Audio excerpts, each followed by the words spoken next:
سامعین اکرام السلام علیکم رحمۃ اللہ وبرکاتہ۔ آپ کا دینی بھائی عبداللطیف سندھی۔ انشاءاللہ آج ہم آپ کو گروپ میں لے چلیں گے جہاں ایک مناظرہ ہمارے شیخ محمد عامر حفظ اللہ تعالی اور عبدالغنی نعمانی دیوبندی حیاتی کے درمیان اللہ کہاں ہے۔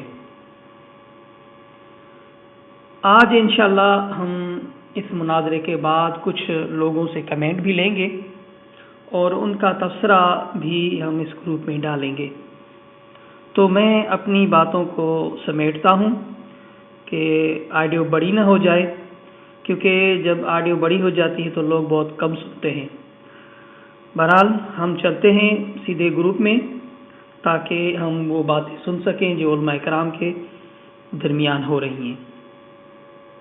السلام علیکم ورحمۃ اللہ وبرکاتہ۔ السلام علیکم ورحمۃ اللہ وبرکاتہ۔ جی بھائی، ابھی بات جو ہے وہ شروع کرتے ہیں وہیں سے۔ ایک بات میں آپ سے پھر بھی وضاحت چاہتا ہوں۔ میں نے آپ سے پہلے بھی یہ سوال کیا تھا، لیکن اس میں آپ نے ایک بات کی وضاحت کی تھی، بقیہ دو چیزیں رہ گئی تھی۔ وہ یہ تھی کہ میں نے جو ہے وہ آپ سے سوال کیا تھا، میں نے اپنا عقیدہ بتایا تھا کہ ہم اللہ تعالیٰ کو بغیر جسم، بغیر جہت، بغیر مکان کے موجود مانتے ہیں، موجود بلا مکان مانتے ہیں۔ وہ اس طرح کی جس طرح کہ اس نے مکانات کو، جہات ستہ کو اور پوری کائنات کو، مخلوقات کو پیدا کرنے سے پہلے وہ جیسے موجود تھے وہ اسی طرح ابھی موجود ہیں، ان کی صفات میں کوئی تغیر و تبدل نہیں ہوا۔ لیکن آپ نے اس بات کی تو وضاحت کی کہ آپ اللہ تعالیٰ کے لیے جہت فوق مانتے ہیں۔ بقیہ دو باتیں رہ گئی تھیں کہ آپ نے مکان کی اور اللہ تعالیٰ کے لیے مکان کی اور جسم کی آپ نے وضاحت نہیں کی تھی، ٹھیک ہے؟ ابھی اس بات کی وضاحت فرما دیں کہ آپ اللہ تعالیٰ کے لیے جسم اور مکان مانتے ہیں کہ نہیں؟ جہت تو آپ نے مان لی، چلو ٹھیک ہے، وہ آپ ثابت بھی کر رہے ہیں۔ باقی جسم اور مکان، یہ دونوں چیزیں آپ اللہ تعالیٰ کے لیے مانتے ہیں یا نہیں؟ اگر مانتے ہیں تو بولو ہاں ہم مانتے ہیں، اگر نہیں مانتے تو جواب دو کہ ہم نہیں مانتے، تاکہ بات آگے چل سکے۔ یہ تھے ہمارے بھائی دیوبندی عبدالغنی نعمانی۔ اب شیخ کا جواب سنتے ہیں اور اب انشاءاللہ میں بیچ میں بات نہیں کروں گا۔ السلام علیکم ورحمۃ اللہ وبرکاتہ۔ میرا خیال ہے کہ شیخ صاحب سے سوال ہوئے تھے 4، اور پہلا سوال یہ ہے کہ اللہ تعالیٰ فرماتے ہیں کہ وَرَافِعُكَ إِلَيَّ، عیسیٰ میں تجھے اپنی طرف اٹھاتا ہوں، سورۃ المائدہ میں۔ دوسرا میں نے کہا تھا إِلَيْهِ يَصْعَدُ الْكَلِمُ الطَّيِّبُ وَالْأَعْمَالُ الصَّالِحُ يَرْفَعُهُ، پاک کلمے اسی کی طرف چڑھتے ہیں اور نیک اعمال بھی اس کی طرف بلند ہوتے ہیں۔ يَرْفَعُهُ یعنی يَرْفَعُهُ کا مطلب يَرْفَعُهُ اگر آگے ملا کے پڑھیں تو اسی کی طرف بلند ہوتے ہیں، یعنی رفع ہوتے ہیں۔ اسی طریقے سے صحیح بخاری کی ایک حدیث پڑھی تھی کہ اللہ نے اس کو کتاب کو لکھا اور اس میں یہ بات لکھی کہ میری رحمت میرے غضب پر غالب ہے، اور وہ کتاب اس کے پاس عرش پر ہے، عنده فوق العرش، وہ کتاب اس کے پاس ہے عرش پر۔ اور اسی طرح میں نے قرآن کریم کی تعرج الملائکۃ والروح الیہ فی یوم کان مقدارہ 50,000 سنہ والی آیت پڑھی سورہ معارج سے، کہ فرشتے اسی کی طرف بلند ہوتے ہیں، عروج کرتے ہیں، اور جبرائیل علیہ السلام بھی اسی کی طرف عروج کرتے ہیں۔ اس آیت کو امام بخاری نے آخری جو باب ہے صحیح بخاری کا، اس میں نقل کیا ہے کہ اس سے اللہ تعالیٰ کا عرش پر ہونا ثابت ہوتا ہے۔ امام بخاری نے جہمیہ کے رد میں اس کو نقل کیا ہے۔ آپ دیکھ سکتے ہیں کہ یہ جو حدیث ہے کہ وہ کتاب اس کے پاس عرش پر ہے، اس کو بھی امام بخاری نے نقل کیا، کتاب التوحید اللہ کی صفات کا باب، ورد علی الجہمیہ، اور جہمیہ جو اللہ کی صفت کا انکار کرتے ہیں ان کا رد، اور یہ حدیث بھی امام بخاری نے اسی میں لائی ہے۔ تو یہ چیزیں ہو گئی تقریباً 4۔ اب آپ دیکھیں، سب سے پہلے عیسیٰ علیہ السلام کو اللہ کہتا اپنی طرف اٹھاتا ہوں۔ میں کہ آپ سے سوال کیا تھا اللہ اگر ہر جگہ ہے بذات تو عیسیٰ علیہ السلام کو ہر جگہ کیوں نہیں اٹھا لیا؟ اور یہ آپ کے نزدیک پتہ نہیں ممکن ہے یا نہیں؟ ہمارے نزدیک تو یہ ممکن بھی نہیں ہے۔ عیسیٰ علیہ السلام ایک شخصیت کا نام ہے، اور اطراف تو آپ کے مطابق جو ہے 4-5 زمین کی طرف بھی عیسیٰ علیہ السلام کو بلایا جائے، مشرق اور مغرب میں بھی، شمال اور جنوب میں بھی، اور اوپر کی طرف بھی اٹھایا جائے۔ ہمارا جو رب ہے جس نے کہا ہے کہ عیسیٰ علیہ السلام کو میں نے اپنی طرف اٹھایا، وہ ایک ہی ہے، اور اس نے عیسیٰ علیہ السلام کو آسمان کی طرف اٹھایا۔ پھر فرشتوں کا بھی جواب دے دیں کہ یہ جو آسمان کی طرف چڑھتے ہیں، اللہ کہتا ہے میری طرف چڑھتے ہیں، اسی کی طرف چڑھتے ہیں، تو یہ زمین کی طرف کیوں نہیں جاتے؟ اگر اللہ زمین میں بھی ہے، مشرق مغرب شمال جنوب میں، ادھر کیوں نہیں جاتے؟ اور اللہ کہتا ہے کہ وہ کتاب میرے پاس عرش پر ہے، تو یہ کتاب اگر اللہ ہر جگہ موجود ہے تو یہ اللہ کے پاس کتاب مشرق مغرب شمال جنوب اور زمین کے نیچے کیوں نہیں ہے؟ تو ان ساری باتوں کا جواب دے دیں انشاءاللہ۔ پھر آگے جیسے اور بھی ایک آیت میں نے پڑھی کہ کلمے بلند ہوتے ہیں اور اعمال صالحہ اسی کی طرف بلند ہوتے ہیں، جیسا کہ صحیح بخاری میں حدیث بھی آتی ہیں۔ تو ان چار چیزوں کا جواب دے دیں۔ کیا قرآن کی کسی آیت میں یہ ذکر ہے یا کسی حدیث میں کہ فرشتے اللہ کی طرف کہتے ہیں کہ ہم اللہ کی طرف جا رہے ہیں اور وہ زمین کے نیچے جا رہے ہیں؟ اور اسی طریقے سے کتاب جو ہے وہ مشرق میں ہے اور کسی حدیث قرآن کی آیت میں ہو کہ اللہ کے پاس ہے؟ اور اسی طریقے سے عیسیٰ علیہ السلام جو ہیں وہ اللہ کے ایک میں اپنی طرف اٹھاتا ہوں، پھر مشرق مغرب شمال جنوب اور زمین کے نیچے کہیں ان کو بلایا جائے۔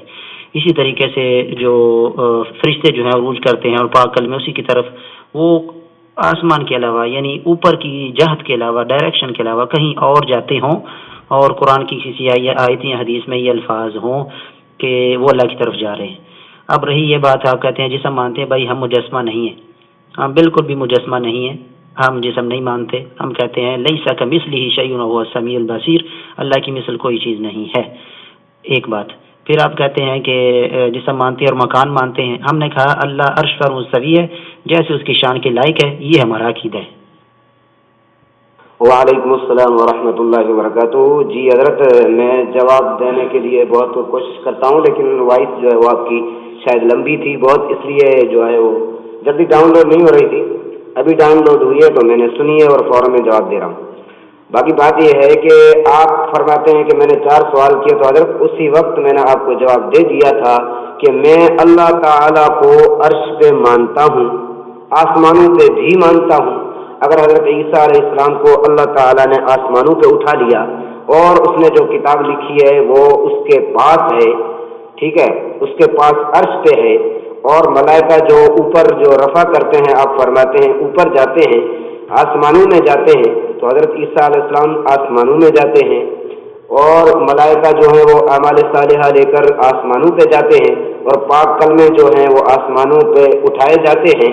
تو یہ ملائکہ کا آسمانوں پہ جانا، عیسیٰ علیہ السلام کا آسمانوں پہ اٹھایا جانا، اور پاک کتاب کا اللہ تعالیٰ کے پاس عرش پہ ہونا، میں اس بات کا منکر ہی نہیں ہوں، ٹھیک ہے۔ اگر میں انکار کروں تو آپ کہیں، میں نے آپ سے یہ عرض کیا تھا کہ دیکھیں آپ ہر جگہ کی نفی کرتے ہیں، ٹھیک ہے، اگر آپ ہر جگہ کی نفی کرتے ہیں تو وہ نفی آپ دکھا دیں، ورنہ اس بات میں دکھا دیتا ہوں، اس بات میرے ذمہ ہے، نفی آپ کے ذمہ ہے، ٹھیک ہے۔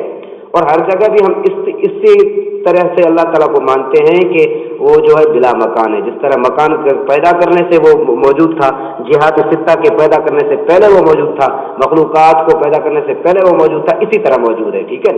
ہم اس طرح مانتے ہیں اللہ تعالیٰ کو ہر جگہ، یعنی کسی جگہ ہم مکان نہیں مانتے۔ ہم جو کہتے ہیں اللہ تعالیٰ ہر جگہ ہے تو اس کا مطلب صرف یہ ہے کہ وہ کسی ایک مکان میں نہیں رہتے۔ مکان کی نفی کے لیے یہ لفظ عوامی محاورہ جو ہے بولا جاتا ہے۔ تو آپ بقیہ جگہوں پر اللہ تعالیٰ کی نفی ثابت کر دیں۔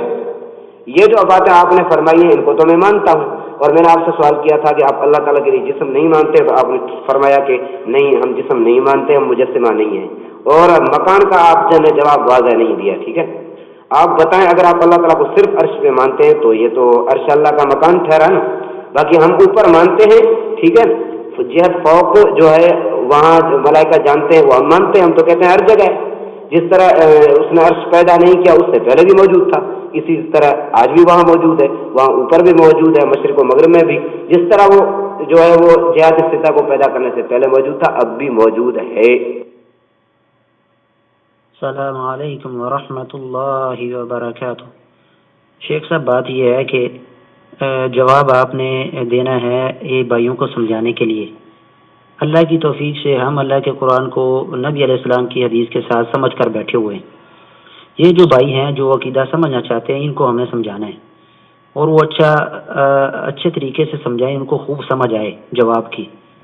ہم کہتے ہیں رحمان عرش پر مستوی ہے اور جیسے اس کی شان کے لائق ہے۔ فتح الباری کے اندر آتا ہے جو یہ سوال کرے کیسے وہ بلند ہے اور کیسے وہ یعنی مستوی ہے، ایسا انسان بدعتی انسان ہے۔ آپ بار بار مکان کا لفظ استعمال کرتے ہیں تو ہم کہتے ہیں رحمان عرش پر مستوی ہے، یہ قرآن کی خبر ہے اور جیسی اس کی شان کے لائق ہے، لیس کمثلہ شیء وہو السمیع البصیر۔ جو اس کے بارے میں بار بار سوال کرے، امام احمد ابن حنبل کا فتویٰ فتح الباری میں بھی ہے اور سند بھی اس کی صحیح ہے کہ وہ بالکل بدعتی انسان، تو اس لیے اس سوال سے بچیں۔ ہم نے کہا کہ دو چیزیں اللہ کے قرآن سے ثابت ہم یہی کہتے ہیں، اور اس میں کرید کرنا، اس میں سے بال کی کھال اتارنا، وہ بدعتی انسانوں کا عمل ہے جی۔ اور بات آپ نے جواب دیا کہ ہم اس کو تو مانتے ہیں کہ اللہ عرش پر مستوی ہے، اس کا مطلب ہے کہ آپ ہمارے عقیدے کی رد میں کوئی دلیل نہیں دے سکتے۔ ہاں، آپ مزید اس کو یعنی عقیدے کو بڑھا چڑھا کر بیان کرتے ہیں، باقی 5 جو سمتیں ہیں ان میں بھی مانتے ہیں۔ اب ہم آپ کو آسان اور اچھے انداز میں سمجھاتے ہیں کہ نبی علیہ الصلوۃ والسلام کی وہ حدیث جو صحیح مسلم میں ہے، نبی علیہ السلام نے جب لونڈی سے پوچھا اللہ کہاں ہے، تو اس نے آپ کی طرح ایک لمبا سا عقیدہ بیان کیا، یا اس نے وہ اتنا ہی عقیدہ بیان کیا جو ہمارا عقیدہ ہے، اور اس نے 6 سمت کی طرف انگلی کر کے اشارہ کیا، یا اس نے ایک سمت کی طرف انگلی کر کے کہا کہ اللہ یہاں ہے؟ اب مجھے بتائیں کہ اللہ کے نبی علیہ السلام کسی ادھورے جواب پر اور آدھے عقیدے پر کہہ رہے ہیں کہ یہ عورت مومنہ ہے؟ آپ کے مطابق تو ہمارا عقیدہ جو ہے وہ مکمل نہیں ہے نا، ہم تو صرف ایک جہت میں مانتے ہیں۔ اور لونڈی نے آسمان کی طرف کہا فاشارت بیدیہا الی السماء، اس نے اپنے ہاتھ کے ساتھ آسمان کی طرف اشارہ کیا، اور پھر کیا کہ اللہ یہاں ہے، یعنی آسمان کی طرف اس نے اشارہ کیا نا، پھر سما کہا۔ اب آپ کا عقیدہ تو 5 باقی سمتوں کا بھی ہے۔ اب نبی علیہ السلام نے کیا اس کو یہ فرمایا کہ بھائی تمہارا عقیدہ جو ہے وہ پورا نہیں ہے؟ نبی علیہ السلام نے تو فرمایا اتقیہا ہی مؤمنۃ، یہ مومنہ عورت ہے، اس کو آزاد کر دو۔ اب کیا نبی علیہ السلام نے ایسے عقیدے کے اوپر جو بالکل ادھورا اور آدھا تھا نبی علیہ السلام نے اس کی تصدیق فرما دی؟ آپ کے مطابق تو یہ عقیدہ جو ہے وہ مطلب 5 سمتیں وہ بیان ہی نہیں کر رہی اور ایک ہی سمت بیان کر رہی ہے۔ نبی علیہ السلام نے فرمایا مومن ہے، اس کا مطلب ہے کہ مومن ہونے کے لیے صرف اتنا ہی عقیدہ کافی ہے کہ اللہ آسمان پر عرش پر مستوی ہے، اور ایک ہی سمت کی طرف انگلی کر کے اشارہ کرنا کافی ہے، نہ کہ مشرق مغرب شمال جنوب اور زمین کے نیچے اشارہ کرنا کافی ہے۔ یہ آپ کی دلیل پر رد ہے۔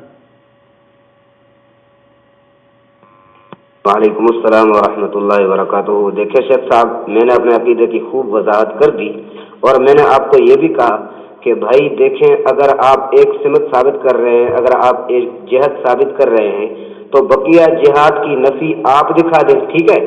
بقیہ جو مثلا جہات سکتہ ہیں، مشرق مغرب شمال جنوب، ان کی نفی آ دیں، اور اس بات میرے ذمہ ہے، اس بات میں دکھاؤں گا۔ اگر قرآن اور حدیث سے، قرآن کی آیات سے اور نبی کی احادیث سے میں بقیہ اطراف میں، بقیہ جہات میں بھی اللہ تبارک و تعالیٰ کا موجود ہونا ثابت کر دوں، تو پھر بھائی پورا مانا جائے یا ادھورا مانا جائے؟ جب قرآن کی ایک آیت یا جو ہے وہ بعض آیات سے مسئلہ ثابت نہیں ہوتا۔ افتؤمنون ببعض الکتاب وتکفرون ببعض، ٹھیک ہے؟ بعض آیات کو ماننا اور بعض آیات کا انکار کرنا، یہ قرآن کو ادھورا ماننا ہے۔ ہم الحمدللہ پورا قرآن مانتے ہیں، ہم اللہ کو عرش پہ بھی مانتے ہیں، الرحمن علی العرش، آسمانوں پہ بھی مانتے ہیں، جیسا کہ اس عورت نے کہا وہ فی السماء، وہ آسمانوں میں ہے۔ اور میں کہتا ہوں یہ حدیث آپ کی دلیل نہیں بن سکتی، کیونکہ اس عورت نے جو کہا، اس باندی نے جو کہا کہ اللہ آسمان میں ہے، تو آسمان میں تو آپ نہیں مانتے، آپ تو 7 آسمانوں کے اوپر عرش پہ مانتے ہیں۔ تو یہ حضرت یہ حدیث میرے عقیدے کی تائید کر رہی ہے، اور آپ جہات سکتہ میں سے جہات خمسہ کی نفی آپ دکھا دیں، اس بات میں دکھا دیتا ہوں انشاءاللہ تعالی اللہ کے فضل و کرم۔ السلام علیکم ورحمۃ اللہ وبرکاتہ۔ میرا خیال ہے کہ شیخ صاحب کی وہ نظر اس طرف نہیں گئی۔ میں یہ کہتا ہوں کہ نبی علیہ السلام نے اس صحابیہ کو، بعض لوگ صرف لونڈی کہہ کے نا اس کی قدر کم کرنے کی کوشش کرتے ہیں، میں کہتا ہوں کہ نبی علیہ السلام نے اس صحابیہ کو کہا کہ یہ مومنہ ہے، اسے آزاد کر دو۔ کیوں؟ اس نے آسمان کی طرف اشارہ کر کے کہا کہ فی السماء، اللہ جو ہے وہ آسمانوں میں۔ اب اس نے مشرق مغرب شمال جنوب اور زمین کے نیچے اشارہ کیوں نہیں کیا؟ کیا آپ نے کوئی الگ سے قرآن پڑھا ہے؟ پھر آپ کہتے ہیں کہ وہ کہتی ہے فی السماء، اللہ آسمانوں میں ہے، اور آپ کا عقیدہ عرش پر ہے۔ میں نے آپ کو پہلے دن ایک بات یاد کروائی تھی، شاید آپ کو آیت بھول گئی۔ اللہ تعالیٰ قرآن میں فرماتے ہیں وَمَا مِن دَابَّةٍ فِي الْأَرْضِ إِلَّا عَلَى اللَّهِ رِزْقُهَا، زمین میں کوئی جانور دابہ نہیں ہے الا علی اللہ رزقها، مگر اس کا رزق اللہ کے اوپر۔ اب اس آیت میں ہے فی الارض، زمین میں، تو زمین میں کا کیا مطلب ہو گیا؟ کیا وہ زمین کے نیچے مٹی میں ہے جانور یا زمین کے اوپر چل رہا ہے؟ اس کا مطلب ہے جو لفظ فی ہے وہ علی کے معنوں میں قرآن میں استعمال ہوا ہے۔ اب اسی قرآن کو تو اس لونڈی نے پڑھا اور اس نے کہا جیسے اللہ صورت ملک میں فرماتے ہیں ام امنتم من فی السماء امنتم من فی السماء، یہ وہی فی السماء ہے۔ اور نبی علیہ السلام نے ارشاد فرمایا انا امین من فی السماء، میں اس کا امین ہوں جو آسمانوں میں ہے۔ اس کا مطلب ہے کہ آپ ایک حدیث دکھا دیں نبی علیہ السلام سے، نبی علیہ السلام نے فرمایا ہو انا امین من فی الارض، میں اس کا امین ہوں جو زمین میں ہے، میں اس کا امین ہوں جو مشرق میں ہے، مغرب میں ہے، شمال میں ہے، جنوب ہے، میں اس کا امین ہوں۔ ایسی کوئی حدیث ہے آپ کے پاس؟ بالکل نہیں۔ ذات کے اعتبار سے اللہ عرش پر مستوی ہے، صفات کے اعتبار سے اللہ کو ہم ہر جگہ مانتے ہیں۔ اور یہ بات آپ واضح کر دیں کہ کیا اس نے وہ اس صحابیہ نے وہ قرآن نہیں پڑھا تھا جو آپ کے پاس ہے؟ کیا آپ نے قرآن کو زیادہ سمجھا ہے یا اس صحابیہ نے نبی علیہ السلام سے اور صحابہ کی تفسیر سے اس نے زیادہ سمجھا ہے؟ اور وہ تو ایک ہی جہت کی طرف اشارہ کرتی ہے۔ آپ کہتے ہیں انکار کیسے ہو گیا؟ انکار ایسے ہو گیا کہ اس نے ایک ہی سمت کی طرف اشارہ کیا اور نبی علیہ السلام نے فرمایا اس کا ایمان جو ہے وہ یعنی مومنہ ہے، اس کو آزاد کر دو۔ صحابیہ کا اس کی ایمان کی تصدیق اللہ کے نبی علیہ السلام فرما رہے ہیں اور صرف ایک ہی طرف یعنی اشارہ کرنے سے۔ اب 5 جو جہت ہیں، آپ کسی ایک صحابی سے ایک حدیث لا دیں، قرآن کی ایک آیت پیش کریں کہ اس سمت کی طرف جو ہے کسی نے اشارہ کر کے کہا ہو کہ اللہ وہاں پر بھی ہے، صرف ایک آیت حدیث دے دے۔ کسی صحابی نے کسی اور سمت کی طرف اشارہ کر کے کہا ہو اللہ وہاں پر بھی ہے، صرف ایک آیت حدیث۔ قرآن کو ویسے سمجھے جیسے صحابہ نے سمجھا اللہ کے نبی علیہ السلام سے۔ السلام علیکم ورحمۃ اللہ وبرکاتہ۔ جی حضرت دیکھیں، میں نے الحمدللہ آپ کو بہت یوں سمجھو کہ مفصل جواب دیا ہے اور بہت اچھے طریقے سے انشاءاللہ سب بھائیوں کو بات سمجھ میں آ گئی ہوگی۔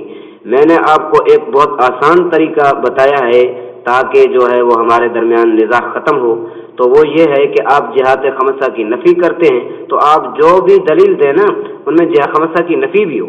اب آپ کہتے ہیں اس نے نیچے کی طرف انگلی کیوں نہیں اٹھائی، تو میں بھی آپ سے سوال کر سکتا ہوں کہ اس نے مشرق و مغرب کے طرف جو ہے وہ اس نے اس کی نفی کی ہے کہ اللہ جو ہے وہ صرف اوپر ہے اور نیچے نہیں ہے؟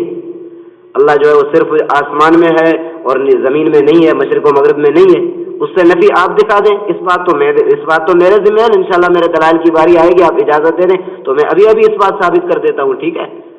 کہ اللہ تعالیٰ نے فرمایا قرآن میں وَلِلَّهِ الْمَشْرِقُ وَالْمَغْرِبُ فَأَيْنَمَا تُوَلُّوا فَثَمَّ وَجْهُ اللَّهِ۔ دیکھو مشرق اور مغرب کا لفظ بھی اللہ نے لیا ہے، اللہ کے لیے ہے مشرق اور مغرب۔ فَأَيْنَمَا تُوَلُّوا فَثَمَّ وَجْهُ اللَّهِ، تم جدھر بھی منہ کرو ادھر اللہ ہے۔ یہ قرآن کیا کہہ رہا ہے؟ جدھر بھی منہ کرو ادھر اللہ ہے۔ حضرت آپ ایک جہت میں مانتے ہیں جبکہ قرآن کہتا ہے کہ تم جدھر بھی منہ کرو ادھر اللہ تعالی موجود ہیں، ادھر اللہ کی ذات موجود ہے۔ اور آپ یہ جو بالذات کا لفظ استعمال کر رہے ہیں کہ اللہ تعالیٰ ذات کے لحاظ سے عرش پر ہے، تو نص سے مجھے بالذات کا لفظ دکھا دیں، قرآن کی ایک آیت پڑھیں۔ اور دوسری بات آپ کہتے ہیں علم و قدرت کے لحاظ سے اللہ تعالیٰ ہر جگہ ہے، تو بھائی جان میرا آپ سے صرف یہ سوال ہے کہ آپ کا عقیدہ کیا ہے؟ آپ اپنا عقیدہ اس بارے میں واضح کریں کہ اللہ تعالیٰ کی ذات جدا ہے، اس کی صفات جدا ہیں کیا؟ بھائی اس کی ذات سے اس کی صفات جدا اور علیحدہ نہیں ہے۔ یا تو آپ ثابت کریں کہ اللہ تعالیٰ کی ذات جو ہے وہ صرف عرش جتنی ہے اور اس کی صفات جو ہیں وہ بڑی ہیں۔ صفات تو ہر جگہ ہے، علم و قدرت تو ہر جگہ ہے، لیکن ذات جو ہے وہ صرف عرش جتنی ہے۔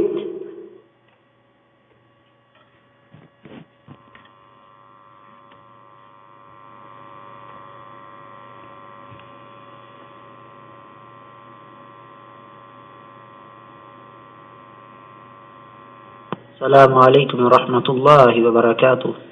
یہ بھائی نے ایک جو اس کا جواب دیا ہے سارے بھائیوں کے سامنے ہے کہ وہ اس بات کا بالکل جواب نہیں دے سکے کہ عیسیٰ علیہ السلام کو اللہ نے مشرق مغرب کی طرف کیوں نہیں اٹھایا اور زمین کے نیچے صرف آسمان کی طرف کیوں اٹھایا، اور پھر اللہ نسبت کر رہے ہیں اپنی طرف، میں نے عیسیٰ علیہ السلام کو اپنی طرف اٹھایا۔ پاک کلمے اور نیک اعمال کا بھی جواب نہیں آیا۔ اسی طریقے کے فرشتوں کے جانے اور جبرائیل علیہ السلام کے اللہ یہ فرما رہا ہے کہ سورہ معارج میں میری طرف آتے ہیں، تو اس کا بھی جواب نہیں آیا۔ اور اگر ساری سمتوں کی طرف ہے تو فرشتوں کو سب سمتوں کی طرف جانا چاہیے۔ ان کے پاس ایک بھی دلیل نہیں ہے فرشتہ مشرق مغرب شمال جنوب میں جا رہا ہو اور کہہ رہا ہو کہ میں اللہ کی طرف جا رہا ہوں، ایک بھی دلیل نہیں ہے۔ پھر وہ صحابیہ نے جو اشارہ کیا آسمان کی طرف، کہا اللہ آسمانوں میں ہے، پھر ایک بھی صحابی سے ان کے پاس ایک بھی حدیث اور صحابی کا اثر موجود نہیں ہے صحیح سند کے ساتھ کہ ایک صحابی نے مشرق مغرب کی طرف اشارہ کیا ہو اور صحابی یہ کہہ رہا ہو کہ میں اللہ یہاں پر ہے، جس طرح اس صحابیہ نے اللہ کے نبی صلی اللہ علیہ وسلم کے سامنے اقرار کیا اور نبی علیہ السلام نے اس کے ایمان کی تصدیق فرمائی۔ اب بڑی ہمت کے ساتھ انہوں نے، کیونکہ ہمارے دلائل کا تو ان کے پاس جواب بالکل نہیں ہے، اب انہوں نے بڑی ہمت کے ساتھ جو ہے نا وہ ایک قرآن کی آیت پڑھی۔ قرآن کی آیت انہوں نے یہ پڑھی کہ وَلِلَّهِ الْمَشْرِقُ وَالْمَغْرِبُ فَأَيْنَمَا تُوَلُّوا فَثَمَّ وَجْهُ اللَّهِ، اللہ کے لیے ہے مشرق مغرب اور تم جہاں بھی اپنا منہ کرو گے فَثَمَّ وَجْهُ اللَّهِ، انہوں نے وجہ کے لفظ کا ترجمہ نہیں کیا، انہوں نے صرف ترجمہ کیا فَثَمَّ اللَّهِ، اللہ کا لفظ کا ترجمہ کیا، وجہ کا ترجمہ نہیں کیا، اور وجہ کا لفظ کو کھا جانا جو ہے وہ محدثین نے تو وجہ کے لفظ کو اللہ کے لیے جو ہے وہ استعمال کیے ہے اور اس کو انہی معنوں میں جیسے شریعت میں استعمال ہوا ہے، انہوں نے وجہ کا لفظ کھا لیا، اس کا ترجمہ نہیں کیا۔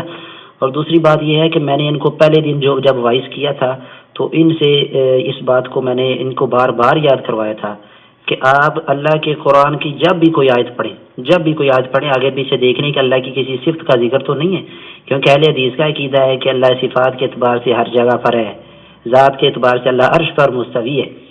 تو یہ بھائی انہیں جو آیت پڑھی ہے نا اس کے اندر دیکھیں اللہ کی صفت کا بھی ذکر ہے، اللہ ان کو ہدایت دے، آیت کو انہوں نے ادھر سے کھا لیا، یعنی آپ اس طرح سمجھ لیں کہ آیت کو انہوں نے آگے سے پڑھنا گوارا نہیں کیا، آیت جو ہے وہ آگے کیا ہے۔ اللہ تعالیٰ فرماتے ہیں کہ اینما تولوا فثم وجہ اللہ، تم جہاں بھی ہوتے ہو تو وجہ اللہ کا چہرہ جو ہے انہوں نے ادھر سے وجہ کا لفظ بھی کھا لیا۔ ہم کہتے ہیں وجہ کا مطلب وجہ ہے، ظاہری معنی میں جو استعمال ہوگا وہی لیں گے، لیکن اس کی تعبیر نہیں کریں گے۔ لیس کمثلہ شیء وہو السمیع البصیر، وہ جیسی کوئی چیز نہیں ہے، لیکن وجہ اللہ کی صفت ہے، جس طرح ساق اللہ کی صفت ہے، عین قرآن میں اللہ نے اپنے لیے استعمال کیا۔ انہوں نے وجہ کا ایک تو لفظ کھا لیا اور دوسری انہوں نے کہا آیت کو انہوں نے پورا بالکل نہیں پڑھا۔ اب آیتوں کو جو ہے وہ آپ کے سامنے ہم پورا پڑھ دیتے ہیں، آیت کو سنیں۔ اللہ تعالیٰ فرماتے ہیں وَلِلَّهِ الْمَشْرِقُ وَالْمَغْرِبُ فَأَيْنَمَا تُوَلُّوا فَثَمَّ وَجْهُ اللَّهِ، تم مشرق مغرب اللہ کے لیے ہے، فَأَيْنَمَا تُوَلُّوا، تم جہاں بھی پھرو، فَثَمَّ وَجْهُ اللَّهِ، وہاں اللہ کا چہرہ ہے۔ إِنَّ اللَّهَ وَاسِعٌ عَلِيمٌ، آگے اللہ کی دو صفتیں بیان ہوئی ہیں۔ ہم کہتے ہیں اللہ صفات کے اعتبار سے ہر جگہ ہے، شیخ کوئی ایسی آیت پڑھے جس میں اللہ کی صفت جو ہے وہ اللہ نے کسی صفت کا تذکرہ نہ کیا ہو ساتھ میں۔ یہ عقیدہ تو ہمارا ہے کہ اللہ صفات کے اعتبار سے ہر جگہ ہے۔ السلام علیکم ورحمۃ اللہ وبرکاتہ۔ جی شیخ صاحب، الحمدللہ اس آیت میں ہی میرا عقیدہ واضح ہو گیا ہے، الحمدللہ اللہ کے فضل و کرم سے۔ باقی ضد اور تعصب کا کوئی علاج کسی کے پاس نہیں ہے۔ میں نے جو سوالات کیے سب آپ پر قرض ہیں۔ میں نے مکان کا سوال کیا تو آپ کہتے ہیں مکان کے بارے میں سوال نہ کرو، یہ بدعت ہے، جبکہ میں نے اپنا عقیدہ واضح کیا ہم اللہ تعالیٰ کے لیے مکان نہیں مانتے، تو آپ یا کہیں میری طرح آپ واضح کر دیں کہ ہم نہیں مانتے تو بات ختم، یا آپ کہہ دیں کہ ہم مانتے ہیں، ٹھیک ہے۔ اور آپ کہتے ہیں مکان کا لفظ استعمال نہ کریں۔ اب دیکھو نفی میں انشاءاللہ میں اسلاف سے حوالے دوں گا کہ انہوں نے مکان کی نفی کی ہے، جہت کی بھی نفی کی ہے، جسم کی بھی نفی کی ہے، تینوں چیزوں کی نفی کی ہے انشاءاللہ تعالی۔ اور قرآن کریم نے بھی فرمایا لیس کمثلہ شیء، اس جیسی کوئی چیز نہیں ہے۔ تو میں نے آپ سے یہ بھی سوال کیا تھا کہ آپ اللہ کے علم کو، اللہ کی صفات کو اللہ کی ذات سے علیحدہ مانتے ہیں، ٹھیک ہے۔ اگر آپ علیحدہ مانتے ہیں تو وہ بات کرو، وہ بھی بات آپ نے واضح نہیں کی۔ آپ بار بار وہی باتیں کر رہے ہیں جو اللہ تعالیٰ نے عیسیٰ علیہ السلام کو اوپر کیوں اٹھایا، نیچے کیوں نہیں اٹھا لیا، مشرق و مغرب میں کیوں نہیں اٹھا لیا؟ تو بھائی میں نے اس کا بہت پہلے آپ کو جواب دے دیا تھا کہ وہ اللہ کی مرضی ہے، اللہ جس مخلوق کو جدھر بھی اٹھائے جدھر بھی بھیجے۔ حضرت آدم علیہ السلام کو اللہ تعالیٰ نے نیچے زمین کی طرف بھیجا، ٹھیک ہے، تو کیا فرمایا وَقَالَ رَبُّكَ لِلْمَلَائِكَةِ إِنِّي جَاعِلٌ فِي الْأَرْضِ خَلِيفَةً، اللہ تعالیٰ نے جب فرشتوں کو فرمایا کہ میں جو ہے وہ آپ کو خلیفہ، میں زمین میں خلیفہ اپنا نائب بنانے والا ہوں، ٹھیک ہے، تو آدم علیہ السلام کو نیچے بھیجا تو فی الارض کا لفظ استعمال کیا۔ اسی طرح مشرق و مغرب میں جو مخلوق رہتی ہے تو اللہ تعالیٰ نے وہی پیدا کی ہے، اللہ ہی نے ان کو بھیجا ہے، ٹھیک ہے۔ میں نے آپ سے یہ سوال کیا تھا جب آپ جہات خمسہ کی نفی کرتے ہیں تو وہ نفی دکھا دیں، ٹھیک ہے، اور انشاءاللہ تعالیٰ میں نے عرض کیا کہ اس بات میں دکھا دیتا ہوں، ٹھیک ہے۔ میں اللہ تبارک و تعالیٰ کے لیے جہات ستہ میں سے کسی جہت میں کوئی مکان اللہ تعالیٰ کے لیے نہیں مانتا، ٹھیک ہے۔ میں کہتا ہوں اس کی صفات میں تغیر و تبدل نہیں۔ آپ صرف ایک بات کا جواب دیں۔ میں نے آپ سے یہ بھی سوال کیا تھا کہ آپ نص سے مجھے نص سے بھی ذات کا لفظ دکھا دیں، اور آپ جو ہے وہ جہاں کہتے ہیں، اب میں نے ایک آیت پڑھی، اس کا آپ نے جواب دینے کی کوشش کی ہے، آپ نے کہا کہ اس نے وجہ کا جو ہے وہ نہیں کیا ہے، ترجمہ نہیں کیا ہے۔ میں ترجمہ میں نے کیا ہے فَإِنَّمَا تُوَلُّوا فَثَمَّ وَجْهُ اللَّهِ، تم جدھر بھی منہ کرو ادھر اللہ کی ذات ہے، ٹھیک ہے، میں نے ذات کا لفظ استعمال کیا ہے، اللہ کی وجہ کا معنی میں نے ذات کیا ہے، آپ نے معنی چہرہ کیا، آپ ظاہری معنی لے رہے ہیں، جبکہ میں کہتا ہوں کہ اگر آپ ظاہری معنی لوگے تو بہت ساری پرانی آیات اور احادیث میں اگر آپ ظاہری معنی لوگے تو اس سے جو ہے وہ کفر کا شک ہو سکتا ہے، ٹھیک ہے، آپ کفر میں بھی جا سکتے ہو اگر آپ ہر جگہ، کیونکہ اللہ تعالیٰ مخلوق کی صفات سے پاک ہے، یہ تو تمام امت مسلمہ کا عقیدہ ہے، تمام سلف صالحین کا عقیدہ ہے، تو اگر ہم اللہ تعالیٰ کے لیے چہرہ، ہاتھ، پاؤں جو ہے وہ ظاہری معنی لے لیں، مان لیں، تو مخلوق کے ساتھ تشبیہ آ جائے گی، اس لیے ہم تشبیہ دینے کا قائل نہیں ہے، ٹھیک ہے۔ چلو اگر آپ اس کا ترجمہ چہرہ کرتے ہیں، ظاہری معنی لیتے ہیں، ٹھیک ہے، چلو ظاہری معنی لیتے ہیں، 1 منٹ کے لیے میں تسلیم کر لیتا ہوں، آپ ظاہری معنی لیتے ہیں کہ جدھر منہ کرو ادھر اللہ کا چہرہ ہے، اگر اللہ تعالیٰ کا جدھر منہ کریں ادھر اللہ تعالیٰ کا چہرہ ہے، تو میرا آپ سے سوال ہے، پھر بھی عقیدہ میرا تو ثابت ہو گیا نا، آپ بتائیں اللہ کا جو چہرہ ہے وہ عرش پہ ہے یا ہر جگہ پہ؟ یہ تو آپ نے مان لیا، آپ جدھر بھی منہ کرو ادھر اللہ کا چہرہ ہے، اور آگے آپ نے کہا ان اللہ واسع علیم، آیت پوری نہیں پڑھی، چلو آپ نے آیت پوری پڑھ دی، جزاکم اللہ، اللہ تعالیٰ جو ہے واسع علیم، یہ اللہ تعالیٰ کی صفات بیان ہو رہی ہے، وجہ اللہ فإنما تولوا فثم وجہ اللہ، یہ اللہ تعالیٰ کی ذات بیان ہو رہی ہے، واسع علیم یہ اللہ کی صفات بیان ہو رہی ہے، یہی تو میں کہتا ہوں نا کہ ذات اور صفات کو علیحدہ تم ثابت کرو، جبکہ قرآن نے ذات اور صفات کو علیحدہ کیا ہی نہیں ہے، تو آپ اللہ تعالیٰ کی صفات کو اللہ کی ذات سے علیحدہ مانتے ہو تو اس کی کوئی دلیل دے دیں۔ السلام علیکم ورحمۃ اللہ وبرکاتہ۔ شیخ صاحب کی ساری جو تعویلات باطلہ ہیں، کہتے ہیں ید کا مطلب ہاتھ کرنا اور وجہ کا مطلب چہرہ کرنا، یہ مخلوق کے ساتھ تشبیہ ہے۔ ان کو بالکل پتہ نہیں ہے کہ نبی علیہ السلام کی حدیث صحیح بخاری کے اندر ہے، نبی علیہ السلام نے فرمایا دجال کھانا ہے اور تمہارا رب کھانا نہیں ہے، اور نبی علیہ السلام نے یہ ارشاد فرمایا کہ اپنی انگلی سے اپنی آنکھ کی طرف اشارہ کیا۔ کہتے ہیں وجہ کا مطلب ذات ہے، جس کو یہ بالکل کسی صحابی اور تابعی اور محدثین سے یہ بالکل وجہ کا مطلب جو ہے اس کا مطلب ذات، اور کسی حدیث سے یہ بالکل ثابت نہیں کر سکتے کہ وجہ کا مطلب ذات ہے، کسی قرآن کی آیت اور حدیث سے بالکل ثابت کر دیں۔ نبی علیہ السلام نے اپنی آنکھ کی طرف اشارہ کر کے کہا دجال کھانا ہے اور تمہارا رب کھانا نہیں ہے۔ اس کا مطلب ہے یہ صفات میں بھی اللہ کے نبی علیہ السلام کی حدیث کے بالکل منکر ہیں، اور صفات میں حقیقی معنی ظاہر معنی مراد نہیں لیتے۔ ہم کہتے ہیں مخلوق کے ساتھ تشبیہ کب ہوگی؟ جب ہم کہیں گے کہ نبی اللہ کا جو چہرہ ہے فلاں کے چہرے کی طرح اس طرح، اور اللہ کی آنکھ فلاں کی آنکھ کی طرح۔ ہم کہتے ہیں کما یلیق بشانی، نبی علیہ السلام نے اپنی آنکھ کی طرف اشارہ کر کے کہا دجال کھانا ہے تمہارا رب کھانا نہیں ہے۔ اب یہ صحیح بخاری کی حدیث ہے۔ شیخ آپ کدھر سوتے ہیں؟ پھر کہتے ہیں کہ آپ نے کہا کہ آپ جہاں بھی چہرہ پھیرتے ہیں وہاں اللہ کا چہرہ ہے، تو بالکل اللہ کا چہرہ مشرق کی طرف بھی ہے، مغرب کی طرف بھی ہے، شمال کی طرف بھی ہے، جنوب کی طرف بھی ہے، اور سب طرف اللہ کی صفات ہیں۔ اللہ جدھر بھی آپ جہاں بھی چہرہ پھیرو اللہ ادھر ہی دیکھ رہا ہے، کیونکہ اللہ کی صفت ہے سمیع اور بصیر۔ اب آپ کہتے ہیں آپ نے وجہ کا مطلب ذات کیا، ہم مطلب ذات کرتے ہیں، ہم آپ کو صحیح بخاری سے دکھاتے ہیں کہ اللہ کے لیے ذات کا لفظ استعمال سے ابھی نے اللہ کے لیے ذات کا لفظ استعمال کیا۔ اب شیخ جب آپ نے خود یہ آیت پڑھی تھی تو ان اللہ واسع علیم کو کیوں آپ نے چھوڑ دیا تھا؟ یہاں تو اللہ کی تعلیم بیان ہو رہی ہے۔ اس کا مطلب ہے کہ جہاں بھی اللہ کا چہرہ تم اپنا چہرہ پھیرو گے، اس آیت کا تعلق اللہ کی صفت کے ساتھ ہے۔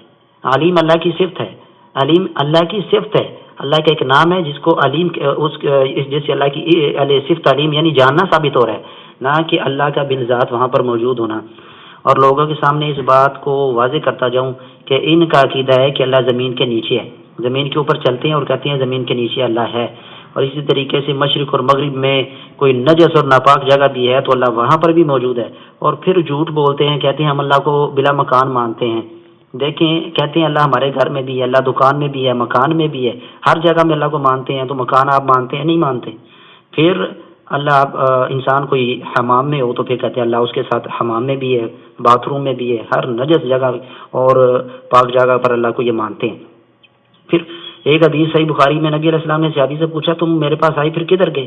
اس نے کہا میرے اوپر غسل جنابت واجب تھا تو اس لیے میں واپس چلا گیا اور غسل جنابت کر کے آیا کیونکہ میں ناپاک تھا۔ نبی علیہ السلام نے فرمایا مومن ناپاک نہیں ہوتا، اور تھوڑی دیر کے لیے نہیں، انسان کو سمجھنا چاہیے کہ مومن کی جو اصل پاکی ہے وہ کلمے کی پاکی ہے۔ نبی علیہ السلام نے فرمایا مومن جو ہے وہ ناپاک نہیں ہوتا۔ اب صحابی نبی علیہ السلام کے پاس غسل جنابت کی حالت میں تو نہ آئے، اور یہ کہیں کہ اللہ ہمارے گھر میں بھی ہے، اللہ ہماری دکان میں بھی ہے، اللہ ہمارے مکان میں بھی ہے، اور غسل جنابت کی حالت اور دوسری حالتوں کے اندر ہر ناپاک اور پاک جگہ پر اللہ کو مانے، ذات کے اعتبار سے تو کہاں کا انصاف ہے؟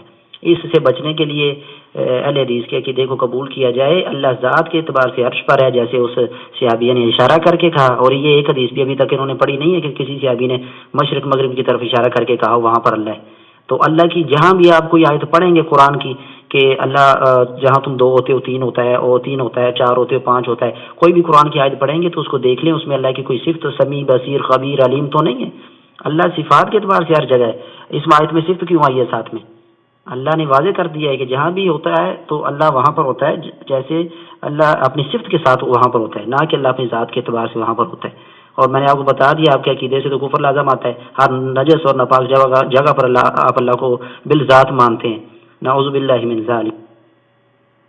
السلام علیکم ورحمۃ اللہ وبرکاتہ۔ جی دیکھیں اپنا عقیدہ وعدہ نہیں کر رہے ہیں ابھی تک، اور مکان کے سوال کا ابھی تک جواب نہیں آیا، اور میں نے 2-3 اور بھی سوال پوچھے ہیں۔ میں نے پوچھا آپ اللہ کی ذات کو علیحدہ مانتے ہیں اور اللہ کی صفات کو علیحدہ مانتے ہیں، یہ کیسے ہو سکتا ہے کہ اللہ تعالیٰ کی ذات جو ہے وہ ایک جگہ ہو اور اللہ کی صفات ہر جگہ ہو؟ تو اس کا مطلب یہ ہوا کہ اللہ کی ذات نعوذ باللہ چھوٹی ہے اور اللہ کی صفات بڑی ہے، ٹھیک ہے؟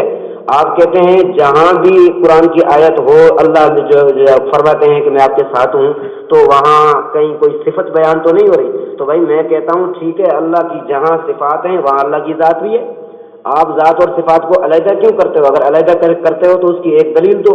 ہم کہتے ہیں میت علمی، جو تم کہتے ہو اللہ کا علم ہر جگہ ہے، تو ہم کہتے ہیں میت علمی لازم ہے میت ذاتی کو، جو جہاں اللہ کا علم اس کی قدرت وہاں اللہ کی ذات۔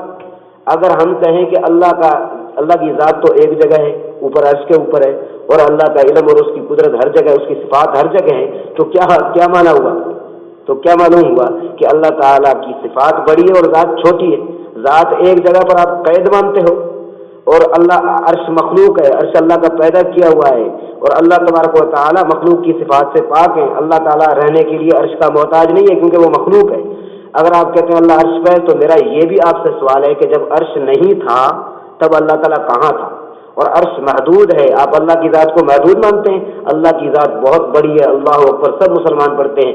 آپ کا یہ عقیدہ اللہ اکبر کے بھی خلاف ہے، آپ کا یہ عقیدہ کہ اللہ چھوٹا ہے، اللہ عرش جتنا ہے، نعوذ باللہ، عرش تو مخلوق ہے اور عرش محدود ہے، اللہ کی ذات لا محدود ہے، اور عرش حادث ہے، اور اللہ رب العالمین کی ذات غیر حادث ہے، اور عرش جو ہے وہ ازل سے نہیں ہے، اللہ کی ذات ازل سے ہے۔ تو بھائی آپ کا عقیدہ جو ہے وہ تب تک ثابت نہیں ہوگا جب تک آپ علم کو اور ذات کو علیحدہ ثابت نہ کریں۔ ایک دلیل دے دیں قرآن سے، ایک دلیل دے دیں حدیث سے کہ اللہ کی جہاں علم ہے وہاں اللہ کی ذات نہیں، ٹھیک ہے؟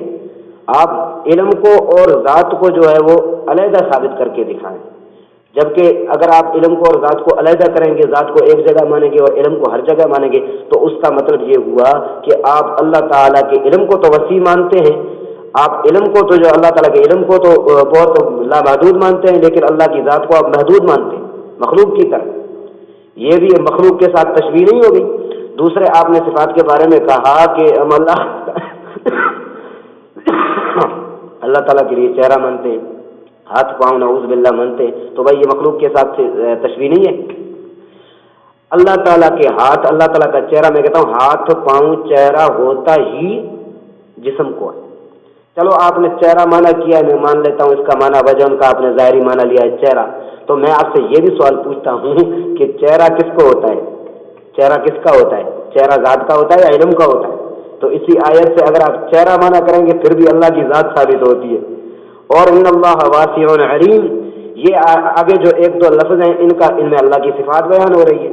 فَإِنَّمَا تُوَلُّوا فَثَمَّ وَجْهُ اللَّهِ، یہاں اللہ کا چہرہ ہوتا ہی ذات کا ہے، آپ ثابت کریں کہ علم اور قدرت کا بھی چہرہ ہوتا ہے۔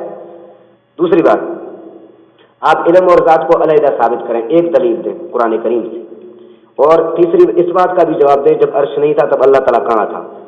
دوسرا آپ نے یہ کہا ہے کہ یہ اللہ کو گندی جگہوں پہ مانتے ہیں، نعوذ باللہ اللہ کا مکان مانتے ہیں، وہ میں نے پہلے ہی وضاحت کر دی کہ بھائی ہم مکان نہیں مانتے، ٹھیک ہے؟ کسی جگہ اللہ کا مکان نہیں مانتے۔ ہم یہ جو کہتے ہیں کہ اللہ تعالیٰ ہر جگہ ہے، تو اس کا مطلب صرف یہ ہے کہ جس طرح ہر جگہ کو پیدا کرنے سے پہلے وہ موجود تھا اسی طرح موجود ہے، ٹھیک ہے؟ اس کی ذات میں اور اس کی صفات میں کوئی تبدیلی واقع نہیں ہوئی ہے۔ وہ مکانات کا محتاج نہیں ہے، مکان سارے اس نے ہی پیدا کیے ہیں، تو مکانات کے پیدا کرنے سے پہلے جیسے موجود تھا ویسے اب بھی موجود ہے، اور اس کی یہ ہے حاضر ناظر کا مطلب کہ اس کی صفات میں تغیر و تبدل نہیں۔ السلام علیکم ورحمۃ اللہ وبرکاتہ۔ بھائیوں نے ان کا یہ 4 منٹ اور 13 سیکنڈ کا یہ بیان سنا، اور آپ کے سامنے حقیقت جو بھی انہوں نے اس کے اندر اپنی طرف سے جو بھی انہوں نے باتیں کی، اب ایک ہی قرآن کی آیت جو انہوں نے سورۃ البقرہ سے پڑھی تھی، میں نے آپ کو کہا اور میں نے پہلے دن سے کہا تھا جب بھی یہ قرآن کی آیت پڑھیں کہ جہاں تم ہوتے وہاں اللہ ہوتا ہے تو ساتھ اللہ کی صفت کا ذکر ہے، تو کہتے ہیں صفت اور ذات الگ ہے۔ ہم کہتے ہیں کہ اللہ کے قرآن نے ہمیں اس بات کی خبر دی ہے، اللہ سمیع بھی ہے، بصیر بھی ہے، علیم بھی ہے اور خبیر بھی ہے، یہ اللہ کی صفات ہیں۔ اللہ ہر جگہ کی بات جانتا ہے، ان اللہ بکل شیء علیم، اللہ ہر چیز کو جاننے والا ہے، کوئی گیلا اور سوکھا پتا نہیں گرتا مگر اللہ اس کو جاننے والا ہے۔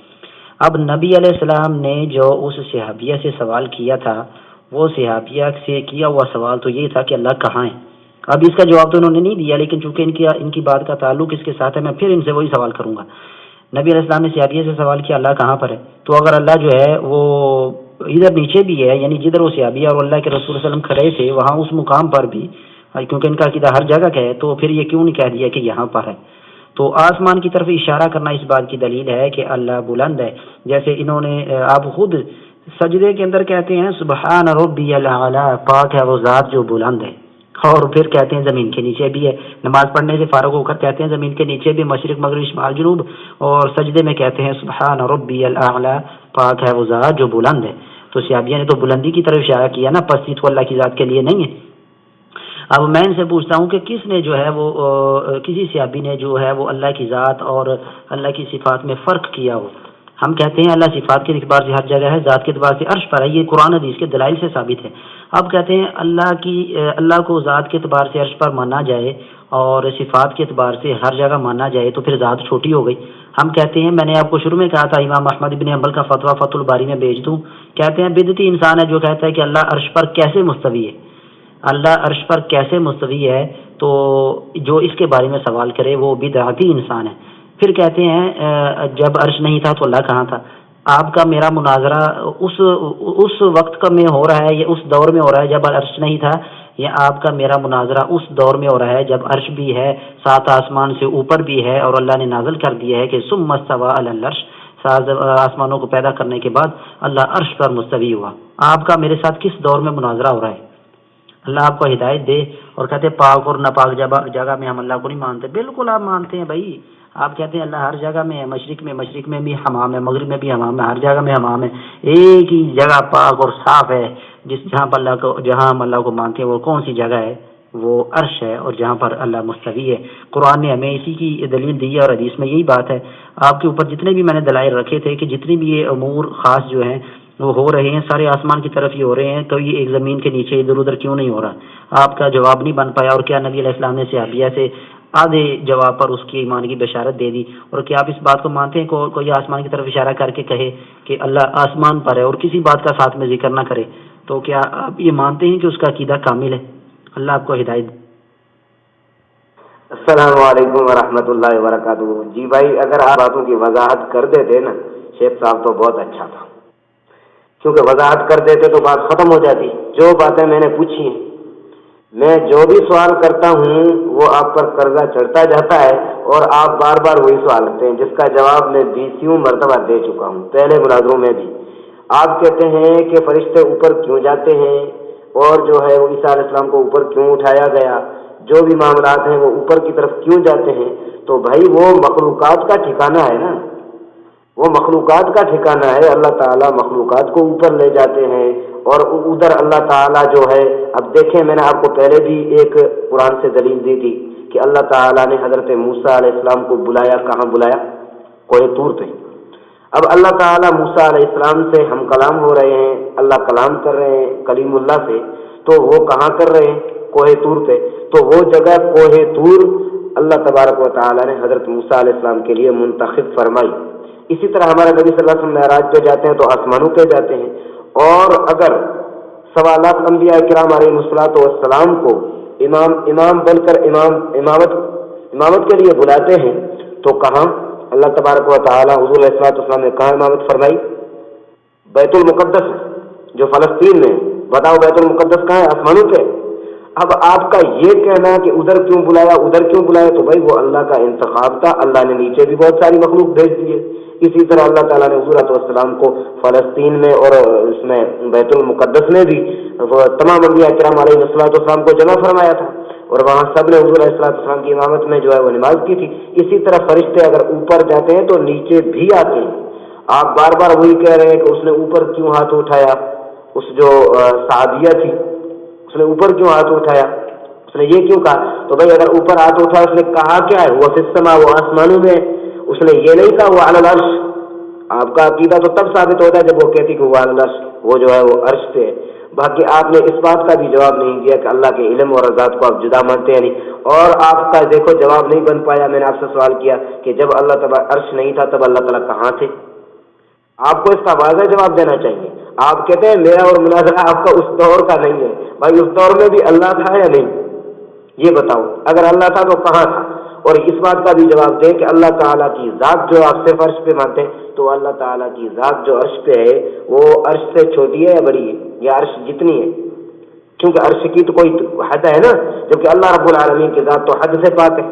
بہت سارے جو سوالات ہیں وہ آپ پر بنتے ہیں، بہت سارے سوالات، لیکن ابھی میں چاہتا ہوں جو کیے ہیں ان کا واضح جواب قرآن اور حدیث سے دکھا دو، ذات اور صفات کو علیحدہ ثابت کر کے دکھا دو، نص سے ایک جو ہے وہ آپ آیت پیش کر دو، اور آپ مجھے نص میں سے صریح بالذات کا لفظ دکھا دو، ٹھیک ہے؟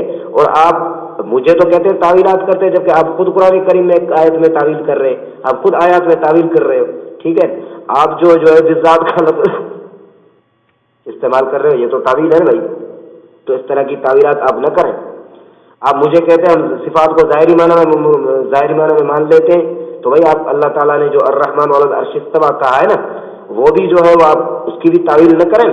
بالذات، بالعلم و بالقدرت، یہ کیا ہے؟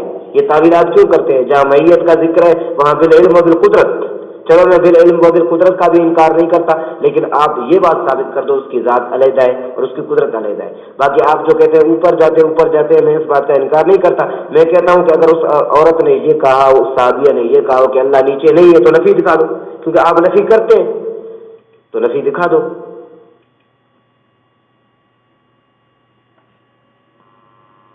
ورحمۃ اللہ وبرکاتہ۔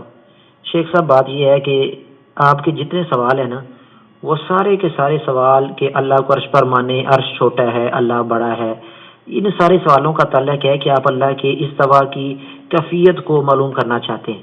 اور یہ میں آپ کو اسکین بھی بھیج رہا ہوں اور امام احمد کا فتویٰ بھی بھیج رہا ہوں کہ آدمی نے ان کے سامنے کہا کہ کیف استوا کیسا ہے، تو امام احمد نے اس کی طرف سر اٹھایا اور کہا الرحمن علی العرش استوى کما وصف به نفسہ، الرحمن جو ہے وہ عرش پر مستوی ہے جیسا اس نے ہمارے سامنے بیان کیا، بھی نفس، اس نے اپنی ذات کے لیے، نفس ذات کے لیے، آپ کہتے ہیں ذات کا لفظ دکھائیں، کما وصف به نفسہ، جیسے اس نے اپنی ذات کو اس کے ساتھ وصف کیا ہے، یعنی اس کے لیے اپنی صفت بیان کی ہے۔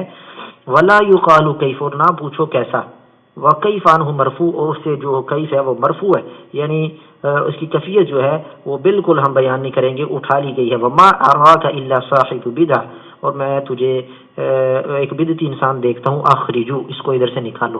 یہ میں آپ کو ایک اسکین بھیجتا ہوں۔ باقی آپ کہتے ہیں موسیٰ علیہ السلام سے کلام کیا، تو بھائی موسیٰ علیہ السلام سے کلام کیا تو اللہ کلام کے لیے کہیں بھی کلام کر سکتا ہے، پردے کے پیچھے سے کلام کر، یعنی کہیں بھی کلام اللہ کی آواز آئے۔ اور یہ موسیٰ علیہ السلام سے جو کلام کیا نا، یہ سورۃ القصص میں پڑھیں یہ آواز کہاں سے آئی؟ سورۃ القصص میں ہے، یہ آواز ایک درخت میں سے آئی۔ اللہ کلام کرے تو اللہ جہاں سے بھی چاہے کلام کرے، اللہ کی مرضی ہے۔ ذات کے اعتبار سے اللہ عرش پر مستوی ہے، یہاں جو ہے نفس کا لفظ موجود ہے امام احمد کے اس فتویٰ کے اندر۔ آپ کہتے ہیں ذات کا لفظ دکھائیں، آپ کو صحیح بخاری سے بھی بھیجتے ہیں جہاں ذات کا لفظ ہے۔ یہ سارے میں آپ کو کتاب سے اسکین بھیجتا ہوں، نہ کہ میں آپ کو فیس بک کے اسکین بھیج رہا ہوں، اور تاکہ آپ اس کو اچھے طریقے سے معلوم کر لیں۔ پھر میں نے صرف دلیل آپ سے پوچھنی ہے، اور یہ جو میں نے تو دلیل دے دی، صحابہ نے بسم اللہ کی بات سے لے کر والناس کی سین تک کسی قرآن کو پڑھا، اور یہ آیت اس میں موجود تھی، جو صحابہ نے قرآن پڑھا تھا نا، یہ آیت اس میں موجود تھی، وَلِلَّهِ الْمَشْرِقُ وَالْمَغْرِبُ فَأَيْنَمَا تُوَلُّوا فَثَمَّ وَجْهُ اللَّهِ إِنَّ اللَّهَ وَاسِعٌ عَلِيمٌ۔ یہ آیت اس میں تھی یا نہیں؟ جب یہ آیت اس میں تھی تو اس کو پڑھنے کے باوجود لونڈی نے آسمان کی طرف اشارہ کیوں کیا؟ آپ کہتے فی جو ہے وہ اس کا مطلب آسمانوں میں، میں نے آپ کو پہلے کہا وما من دابۃ فی الارض الا علی اللہ رزقها، زمین میں کوئی ایسا جانور نہیں ہے جس کا رزق اللہ پر نہیں ہے، مراد اس پہ اعلیٰ ہے، جانور زمین کے اندر نیچے گھسا ہوا ہے یا زمین کے اوپر چلتا ہے؟ آپ نے جو آیت پڑھی انی جاعل فی الارض خلیفہ، میں زمین میں خلیفہ بناؤں گا، تو آدم علیہ السلام کو زمین میں خلیفہ بنانے کا مطلب کیا ہے؟ آدم علیہ السلام زمین کے اوپر چلنے پھرنے والے تھے یا نعوذ باللہ جیسے آپ کہتے ہیں کہ زمین کے اندر اس کا ترجمہ کیا جائے نیچے مٹی میں؟ تو اپنے عقائد کی اصلاح کریں۔ اور نبی علیہ السلام نے فرمایا انا امین من فی السماء، میں اس کا امین ہوں جو آسمانوں میں ہے، میں یہ ساری چیزیں آپ کو بھیج رہا ہوں۔ اور ایک حدیث نبی علیہ السلام کی دے دیں، انا امین من فی المشرق، انا امین من فی المغرب، انا امین من تحت الارض، انا امین من فی الشمال، انا امین من فی الجنوب۔ یہ ساری حدیث کوئی ایک ایسی حدیث بھیجے تو صحیح نا۔ ہم کہتے ہیں اللہ کے قرآن کو صحابہ نے بسم اللہ کی بات سے لے کر والناس کی سین تک پڑھا، ان کا یہ عقیدہ بنا کہ آسمان کی طرف اشارہ کر کے کہا جائے کہ اللہ یہاں پر ہے۔ کوئی ایک حدیث دے دے کہ نبی علیہ السلام نے فرمایا ہو کہ اللہ زمین کے نیچے بھی ہے، ایسی کوئی ایک حدیث بھیج دے۔ قرآن کو ویسے سمجھے جیسے اللہ کے نبی علیہ السلام کے صحابہ نے نبی علیہ السلام سے اس کی تفسیر کو سمجھا ہے۔ السلام علیکم ورحمۃ اللہ وبرکاتہ۔ دیکھیں حضرت، آپ نے نہ مکان وزی کی وضاحت کی نہ کوئی اور بات کی وضاحت کی ہے، تو بات دیکھیں جو سوالات تھے وہ سب کے سب آپ کہتے ہیں کیفیت سے متعلق ہے جناب، تو آپ پھر یہ بات نہ کریں کہ اللہ تعالیٰ کا علم اور ذات جدا ہے۔ آپ نے جو دلائل بھیجے ہیں ان سے یہ بات ثابت ہوتی ہے کہ استوا کی کیفیت مجہول ہے۔ میں بھی آپ سے کیفیت نہیں پوچھ رہا، ٹھیک ہے، کہ اللہ تعالیٰ کس طرح مستوی ہے، وہ میں آپ سے نہیں پوچھ رہا۔ میں آپ سے یہ پوچھنا چاہتا ہوں کہ آپ کہتے ہیں کہ اللہ تعالیٰ کی ذات صرف عرش پہ ہے، اس کا علم و قدرت ہر جگہ ہے، تو اس کا مطلب یہ ہوا کہ آپ اللہ تبارک و تعالیٰ کی ذات کو تو چھوٹا مان رہے ہیں، محدود مان رہے ہیں، اور علم و قدرت کو وسیع مان رہے ہیں، اور آپ علیحدہ کر رہے ہیں۔ تو اس علیحدہ ہونے کی کوئی دلیل دیں، میں نے یہ نہیں کہا کہ اللہ تعالیٰ کے بالذات کا لفظ استعمال نہ کریں، میں نے یہ کہا کہ آپ اللہ تعالیٰ کی ذات کو صرف عرش پہ مانتے ہیں اور علم و قدرت کو ہر جگہ مانتے ہیں، تو آپ اس کو جو ہے وہ الگ کر کے دکھا دیں۔ باقی امام احمد بن حنبل رحمۃ اللہ علیہ کی بات کی، میں آپ کو امام احمد بن حنبل رحمۃ اللہ علیہ سے مکان کی بھی نفی دکھاتا ہوں، جہت کی بھی نفی دکھاتا ہوں، اور امام احمد بن حنبل رحمۃ اللہ علیہ کا عقیدہ میں آپ کو بتاتا ہوں انشاءاللہ۔ میں آپ کو دکھاتا ہوں کہ امام احمد بن حنبل رحمۃ اللہ علیہ فرماتے ہیں کہ جو اللہ تعالیٰ کے لیے جہت مانے، مکان مانے، اور جو ہے جسم مانے، وہ انسان کافر ہے۔ یہ دکھا دو پھر آپ مان لو گے۔ السلام علیکم ورحمۃ اللہ وبرکاتہ۔ ہم اللہ سے دعا ہی کر سکتے ہیں کہ اللہ تعالیٰ آپ کو صحیح عقیدہ عطا کرے۔ قرآن جو آیت آپ پڑھیں وَلِلَّهِ الْمَشْرِقُ وَالْمَغْرِبُ فَأَيْنَمَا تُوَلُّوا فَثَمَّ وَجْهُ اللَّهِ، یا پڑھیں وَمَا يَكُونُ مِن نَجْوَىٰ مِن ثَلَاثَةٍ إِلَّا هُوَ رَابِعُهُمْ، یعنی کہاں سے بھی قرآن پڑھیں۔ یہی قرآن صحابہ کرام نے پڑھا، اور صحابہ کرام پڑھ کر جب ان سے سوال کیا جاتا تھا کہ اللہ کہاں ہے تو وہ آسمان کی طرف اشارہ کرتے تھے، اور یہی قرآن آپ پڑھتے ہیں اور اس کے بعد یہ کہتے ہیں کہ جو ہے وہ اللہ ہر جگہ پر ہے۔ تو اس کا مطلب ہے کہ آپ کے پڑھنے میں فرق ہو سکتا ہے، قرآن تو وہی ہے۔ اللہ آپ کو صحیح معنی میں صحیح عقیدہ عطا کرے۔ اگر آپ کو کوئی ایسی دلیل مل جائے کہ جس میں یہ بات لکھی ہو کہ نبی علیہ السلام نے کسی طرح اشارہ کیا، کہا اللہ یہاں پر بھی ہے، اور لونڈی نے کسی صحابی نے اشارہ کیا اور کہا اللہ یہاں بھی ہے، آسمان کے علاوہ فوق کی جہت کے علاوہ کہاں پر بھی اشارہ کیا ہو، تو ساری بات کا خلاصہ صرف یہ ہے کہ قرآن کو ویسے سمجھا جائے جیسے صحابہ کرام نے سمجھا ہے، کیونکہ آپ ایک صحابی کا قول صحابیہ کا ثابت نہیں کر سکتے کہ انہوں نے مغرب مشرق کے اندر اشارہ کر کے کہا اللہ یہاں پر ہے۔ وہ جب بھی اشارہ کرتے تھے آسمان کی طرف اشارہ کرتے تھے، اور نبی علیہ السلام کا خود عقیدہ اللہ کے نبی کا کیا ہے؟ آپ فرماتے ہیں انا امین من فی السماء، میں اس کا امین ہوں جو آسمانوں میں ہے، اور اس کی طرف سے مجھے دن رات خبریں آتی ہیں۔ تو نبی علیہ السلام کا عقیدہ، صحابہ کا عقیدہ، یہ قرآن پڑھ کے یہ تو پھر ایسی بات ہوگی کہ اہل تشیع بھی قرآن پڑھتے ہیں، وہ کہتے ہیں ثم اتموا الصیام الی اللیل، روزے کو رات تک پورا کرو، وہ پھر مغرب کے بعد کھولتے ہیں، کہتے ہیں رات ہونے دو، مغرب کی اذان کے ساتھ نہیں کھولیں گے کیونکہ یہ تو ابھی شام ہوئی ہے، رات کو ہم کہتے ہیں کہ یہی قرآن اللہ کے نبی علیہ السلام پر نازل ہوا، صحابہ نے پڑھا، وہ مغرب کی اذان کے ساتھ روزے کو افطار کرتے تھے، تو تم ان کے ساتھ کرو، وہ اپنے معنی نکالتے ہیں قرآن کا جیسے آپ نکالتے ہیں۔ تو قرآن کے ساتھ احادیث اور اس کا فہم لازم ہے۔ قرآن کا معنی قادیانی بھی کرتے ہیں، اہل تشیع بھی کرتے ہیں، دنیا کے جتنے بھی گمراہ فرقے ہیں وہ سارے قرآن کا معنی کرتے ہیں اور حدیث کو تفسیر کے طور پر ساتھ نہیں لیتے۔ تو میں نے آپ کے سامنے احادیث بھی پڑھی ہیں اللہ کی توفیق سے، قرآن کی آیات بھی پڑھی ہیں اور سب کچھ آپ کے سامنے واضح کیا ہے. آپ کہتے ہیں امام احمد ابن حنبل کا یہ فتویٰ ہے، تو میں یہ فتح الباری سے بھیج رہا ہوں، کوئی غلط بات تو نہیں کر رہا نا؟ امام احمد ابن حنبل کی کتاب و سننا پڑھیں، آپ کو ان کے عقائد معلوم ہو جائیں، اور مسند احمد میں جو حدیثیں لائی ہیں وہ پڑھیں، آپ کو ان کے عقائد معلوم ہو جائیں. جب آپ فیس بک کے اسکین پر یقین کریں گے نا تو پھر حال یہی ہوگا جو اس دن وہ حبیب اللہ بھائی کا حال ہو گیا تھا، تو پھر یہی ہوتا ہے. امام احمد ابن حنبل کی کتاب خود ہاتھ میں لے کر پڑھیں، آپ کو امام احمد ابن حنبل کے عقائد معلوم ہوں. جزاک اللہ خیر، احسن الجزاء فی الدنیا والآخرہ. السلام علیکم ورحمۃ اللہ وبرکاتہ. وعلیکم السلام ورحمۃ اللہ وبرکاتہ. سامعین کرام، یہ تھے ہمارے شیخ محمد عامر حفظ اللہ تعالی. اللہ مالک شیخ کے عمر میں برکت دے، ان کے علم میں ان کی حفاظت فرمائے.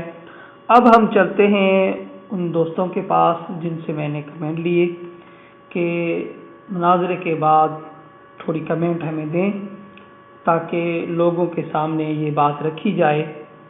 تو پہلے ہم کمنٹ لیتے ہیں، دیکھتے ہیں کہ کس کی کمنٹ آئی ہے پہلے. اور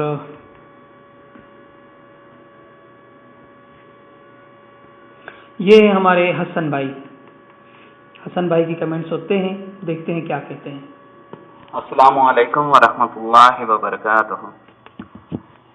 میں ماشاء اللہ محترم عامر صاحب اور محترم عبدالغنی نعمانی صاحب کے جو اللہ تعالیٰ کے حوالے سے میسج تھے وہ سنے ہیں، اور میں ایک اتنا علم نہیں رکھتا، اور الحمدللہ جو بھی کچھ تھوڑا بہت قرآن پڑھا ہے، تفسیر کے ساتھ پڑھا ہے اور احادیث کا مطالعہ کیا ہے، تو جب میں نے یہ چیزیں سنی ہیں دونوں بھائیوں کی، تو میں اس نتیجے پر پہنچا ہوں کہ جو دلائل عامر بھائی کے تھے وہ بہت مضبوط تھے، اور انہوں نے جو باتیں بھی کی ہیں وہ قرآن اور حدیث سے کی ہیں.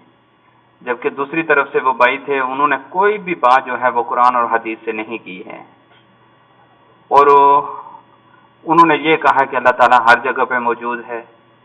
اب مجھے یہ بتائیں کہ جو وہ بھائی کہتے ہیں کہ کیسے مطلب انہوں نے یہ کہہ دیا کہ اللہ مشرق میں بھی ہے، مغرب میں بھی ہے، شمال میں بھی ہے، جنوب میں بھی ہے، زمین میں بھی ہے، آسمان میں بھی ہے.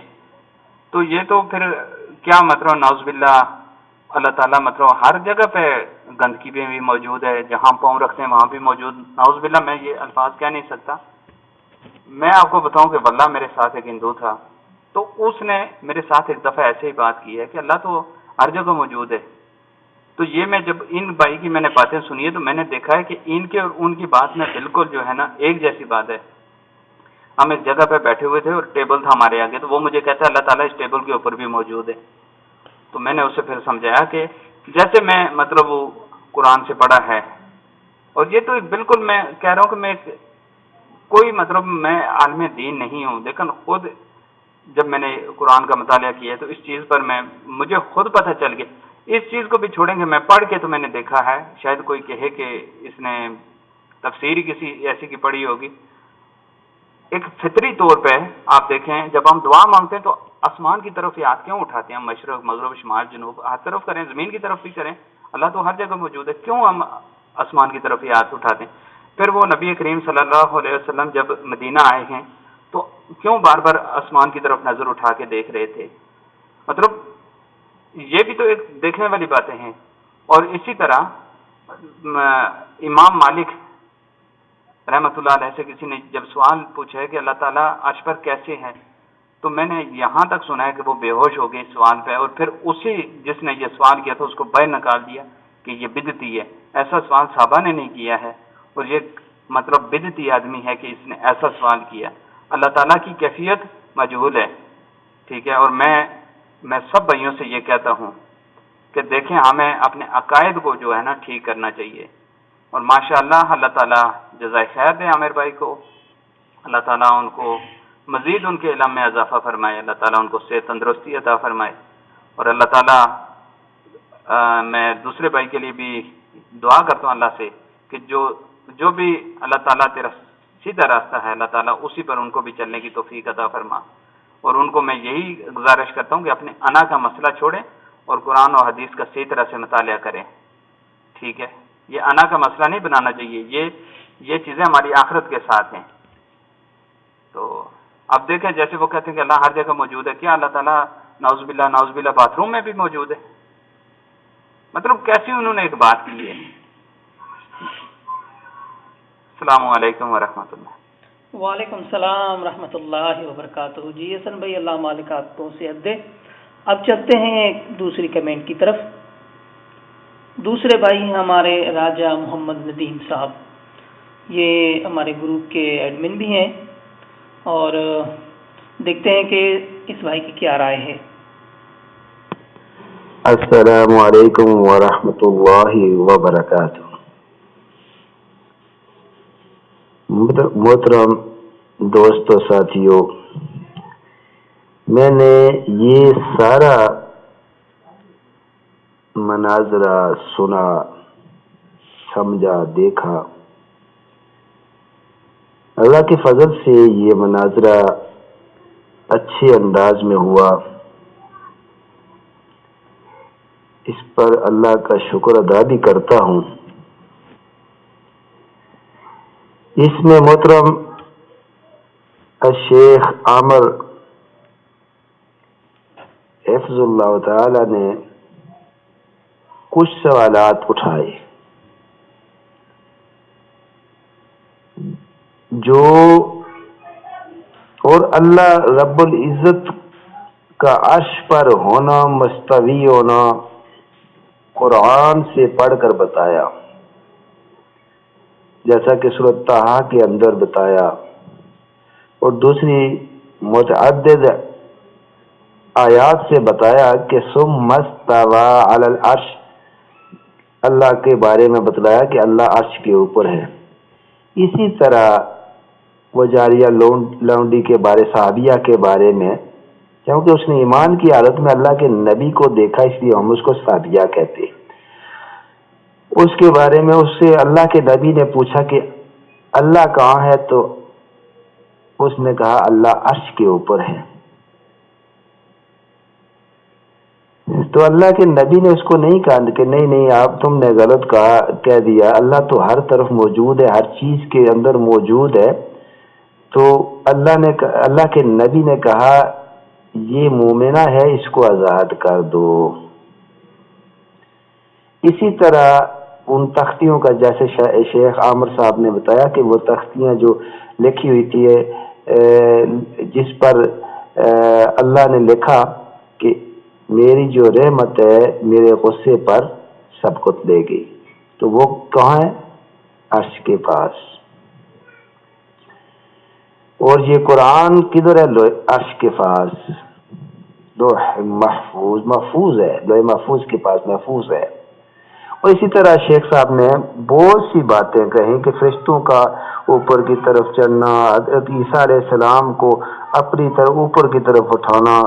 تو اب اوپر کی طرف اٹھانے سے مراد، اب انہوں نے یہ بھی سوال رکھا کہ اللہ نے یہ نہیں کہا کہ مشرق کی طرف آ جاؤ، مغرب کی طرف آ جاؤ، شمال کی طرف آ جاؤ، یا زمین کے اندر کی طرف آ جاؤ، اوپر کی طرف اٹھانا. اور جتنے بھی نیک اعمال ہیں وہ اوپر کی طرف اٹھائے جا رہے ہیں. جیسا کہ محترم عبدالغنی صاحب نے اس کی تعویلات کی اور بہت سی چیزوں کو ان کی طرف لے آئے کہ اللہ کے لیے ہے سب کچھ. اور ایک آیت بھی پڑھی جس کے آخر کے اندر انہوں نے سمیع بصیر کا لفظ استعمال نہیں کیا.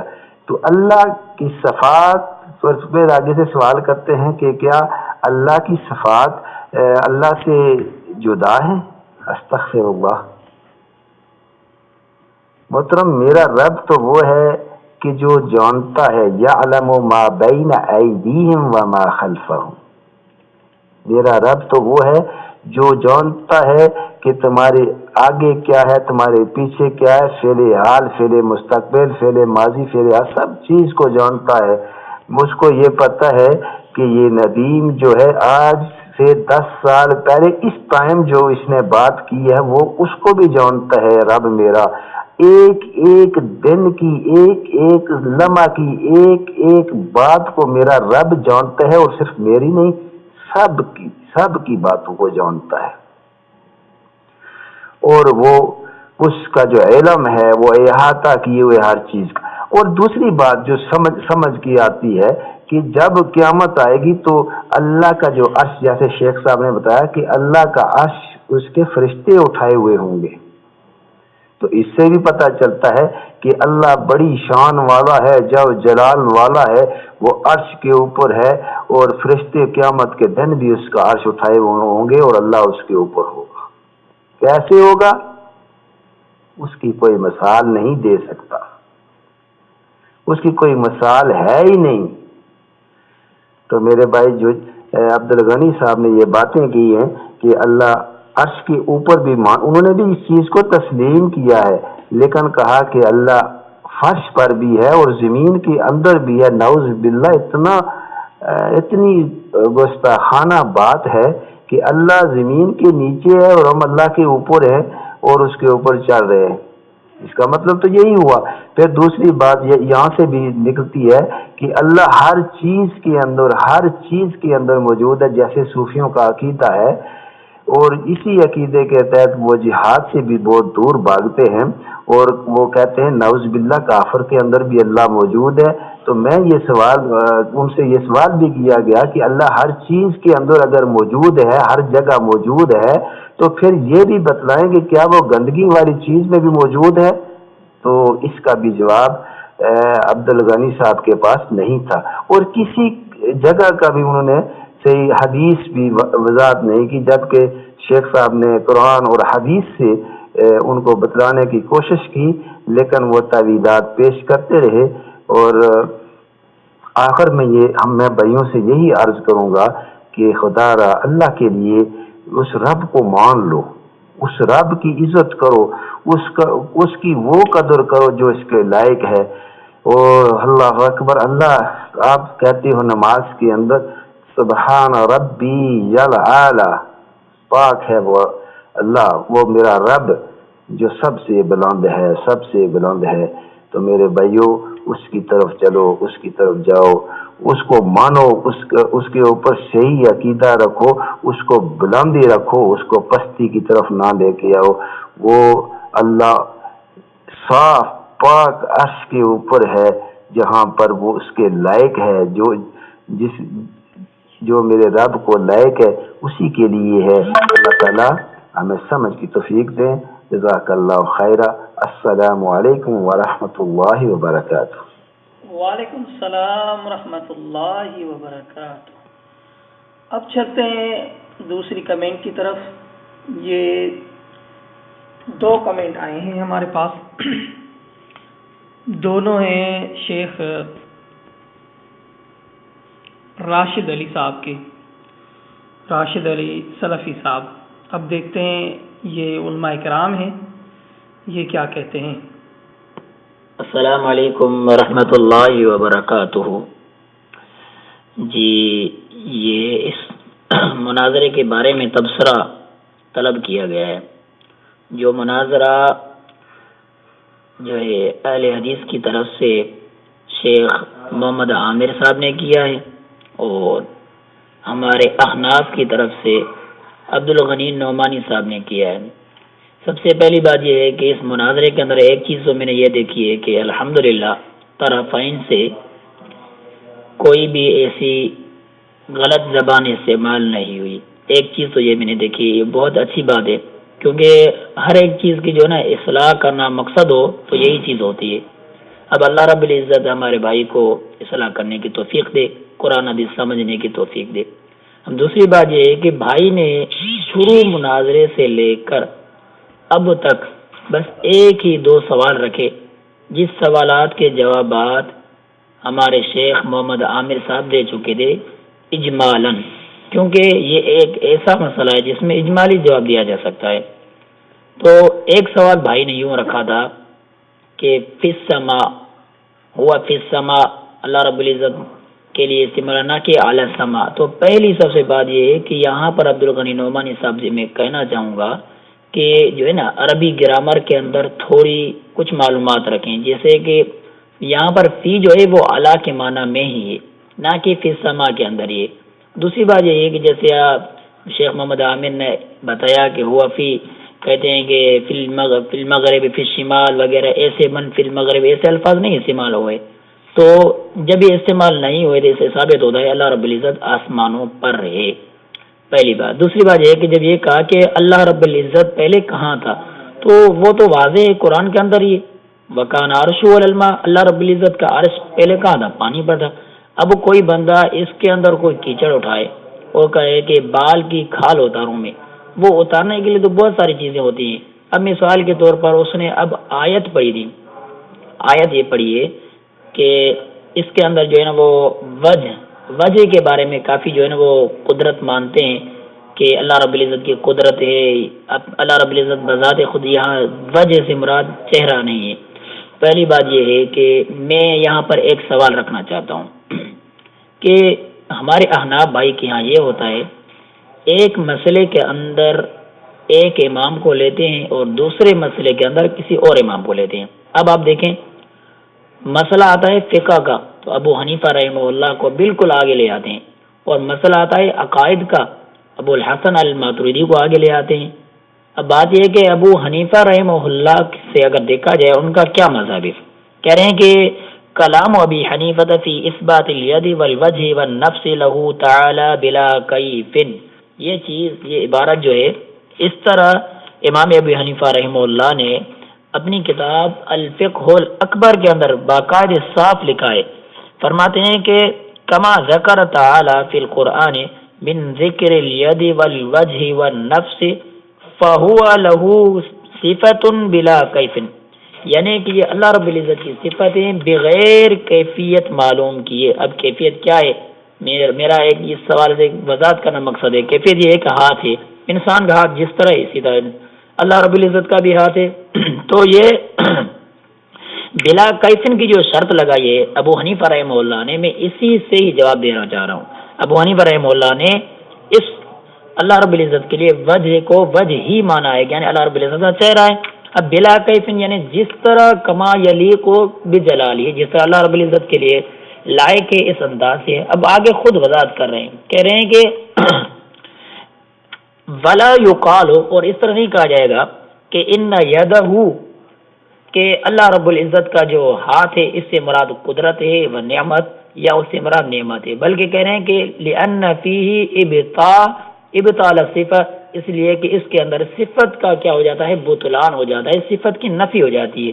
اللہ رب العزت کی جو صفت ہے اس کو اسی صفت کے اندر مانا جائے۔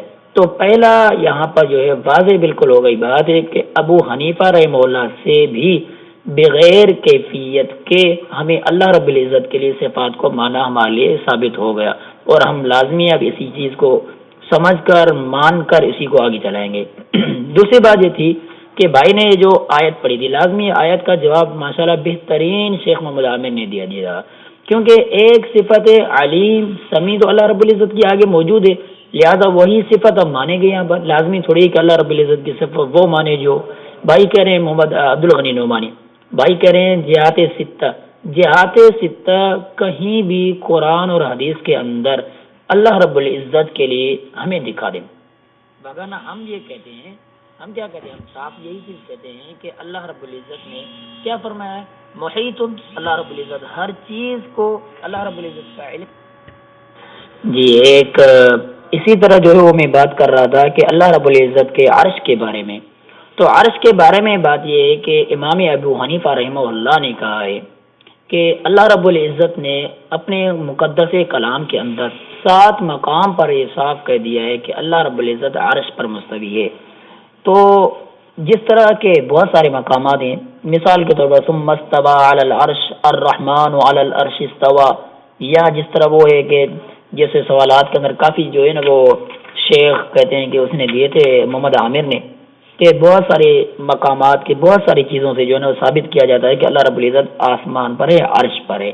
تو اس سے امام ابو حنیفہ رحمہ اللہ فرما رہے ہیں کہ جو بندہ یہ کہے کہ اللہ رب العزت عرش پر مستوی نہیں ہے، فقط کفر، تحقیق اس نے انکار کیا، کفر کیا۔ یہ ایک ایسا مسلم عقیدہ ہے جس کے بارے میں ابو حنیفہ رحمہ اللہ نے بھی مان لیا۔ اب یہاں پر میرا سوال یہی ہے، کیونکہ ابو حنیفہ رحمہ اللہ ہمارے احناف بھائیوں کے ہاں ایک بڑی مرجع کی حیثیت رکھتے ہیں، تو جب وہ مرجع خود کہہ رہے ہیں تو مرجع کی ایک بات کو لے لینا دوسری بات کو نہ لینا یہ کہاں کا انصاف ہے؟ تو میں یہیں سے کہہ رہا ہوں.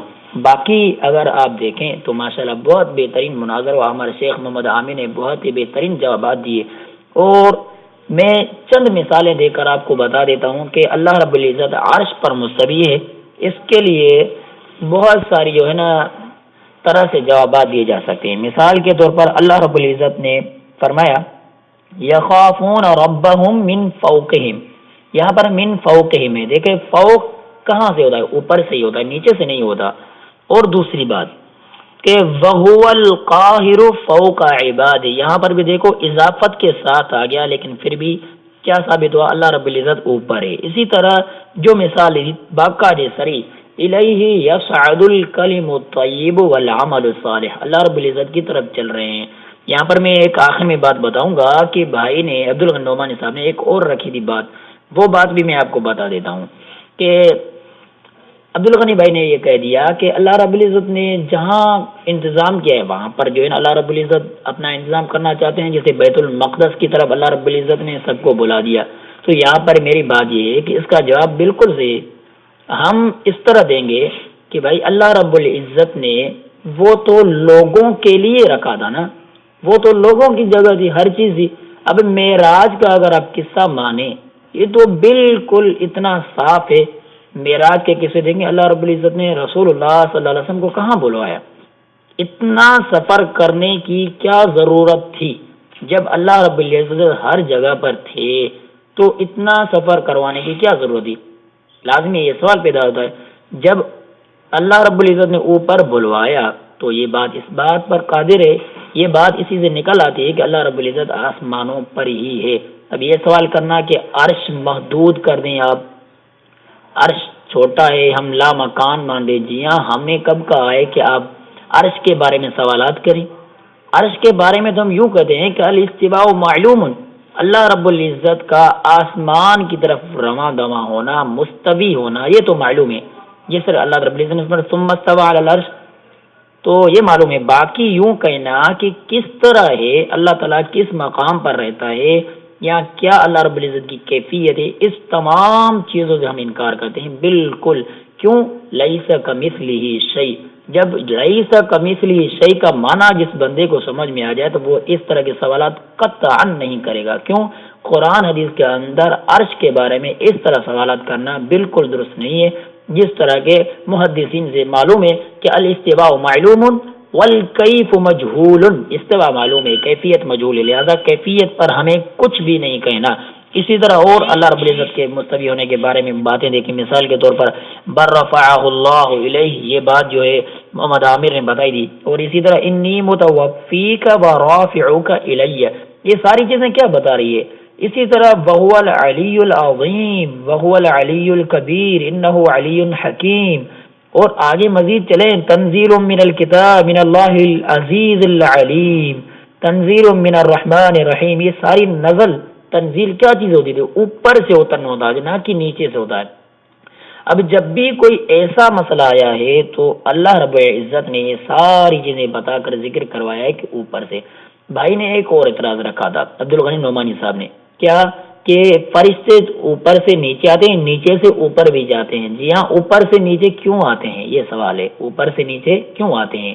اوپر سے نیچے اس وجہ سے آتے ہیں، نیچے مخلوق کے اللہ رب العزت نے ان کو حکم دیا ہے کہ مخلوق کی ساری چیزیں دیکھ کر آ جاؤ. اعمال اللہ رب العزت کے علم میں، باوجود اس کے کہ اللہ تعالیٰ لوگوں کو آزمانا مکمل جاتا ہے، ایک منظم نظام رکھا ہے اللہ سبحانہ و تعالیٰ نے. تو اس وجہ سے وگرنہ اللہ سبحانہ و تعالیٰ ذات کے اعتبار سے عرش پر ہی ہے. اللہ رب العزت کا علم ہر چیز پر محیط ہے، یہ ہمارا عقیدہ ہے. یہ اللہ رب العزت عرش پر مستوی ہے. اس بارے میں میں نے مختصر چیز جو ہے نا گزارش رکھی ہے، جو تبصرہ رکھا ہے. اللہ رب العزت سے دعا ہے جو قرآن مجید کے اندر صاف سری عقیدہ موجود ہے، حالانکہ اصل اصول ہمارے احناف کے ہاں بھی یہی ہے، ایک متواتر چیز ہو اور معروف چیز ہو تو اس کا عمل کرنا ان کے ہاں واجب ہو جاتا ہے. جس طرح اصول شاشی کے اندر موجود ہے ان کا یہ اصول، تو یہاں پر میں ایک لمحہ فکریہ دوں گا کہ یہاں پر بھی ایک واجب چیز ہے، لہذا واجب چیز کو دیکھیں آپ کس طرح قرآن سے شروع سے لے کر آخر تک آپ دیکھیں، ہر مسئلے کے اندر جہاں بھی بات آئے گی تو وہ اللہ رب العزت کو عرش پر مستوی ہونے کے بارے میں دلالت کرے گی. لہذا تو یہ بات میں کہہ رہا ہوں قرآن سے ہی متواتر ثابت ہے، لہذا وہ متواتر چیز کو مانتے ہیں تو یہاں پر ان کو ماننا پڑے گا قرآن کی روشنی میں اور ان کے اصول کے مطابق بھی، اور ابو حنیفہ ان کے ایک مرجع کی حیثیت رکھتے ہیں، لہذا ان کو ماننا پڑے گا. تو یہاں پر میں اسی بات پر جو ہے وہ اتفاق کرتا ہوں. اللہ سبحانہ و تعالیٰ سے دعا ہے کہ اللہ تعالیٰ ہمارے تمام مسلمان بھائیوں کو اس عقیدے سے کیا ہے کہ ایک قرآن حدیث کی طرف لوٹنے کی طرف توفیق دے اور قرآن حدیث کے مطابق اس عقیدوں کو سمجھے کہ اللہ رب العزت عرش پر مستوی ہے. باقی علم کے اعتبار سے اللہ تعالیٰ کا علم ہر چیز پر محیط ہے. ھذا ما عندی. السلام علیکم. وعلیکم السلام رحمۃ اللہ وبرکاتہ. سامعین اکرام، ہمارے پاس آڈیو تو تمام بہت آ چکے ہیں دوستوں کے، لیکن آڈیو بہت زیادہ ہوتی جا رہی ہے تو ہم اس کو سمیٹیں گے، لیکن آخری آڈیو وہ ضرور سنیں گے کیونکہ ہم نے اس میں ایک بھائی سے یہ فرمائش کی تھی کہ حنفی بھائیوں کی کتابوں میں یہ کیا ہے، کتابوں کے بارے میں آپ تھوڑی ہماری رہنمائی کریں. تو ہم علی دوست چانڈیو صاحب سے یہ ریکویسٹ کی تھی ہم نے، تو وہاں سے جو کمنٹ آئی ہے وہ ان کی کتابوں کے حساب سے، اور وہ لازمن تھی کہ میں اس گروپ میں اس کو شامل کروں. تو آئیں سنتے ہیں کہ حنفی بھائیوں کی کتابیں کیا کہتی ہیں اس بارے میں. الحمدللہ وحدہ والصلاة والسلام علی من لا نبی بعد. منہج اہل الحدیث، مسلک اہل الحدیث اور دیوبندی فرقہ کے مابین جو بنیادی اختلاف ہے وہ ہے اللہ تبارک و تعالیٰ کی صفت علو. اللہ تبارک و تعالیٰ کی صفت علو، اللہ تبارک و تعالیٰ کی بلندی، اللہ تبارک و تعالیٰ کا عرش پر مستوی ہونا.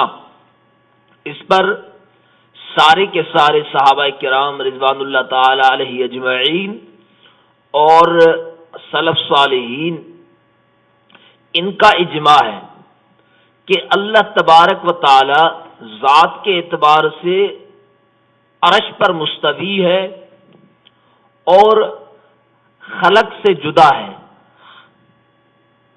خلق سے جدا ہے.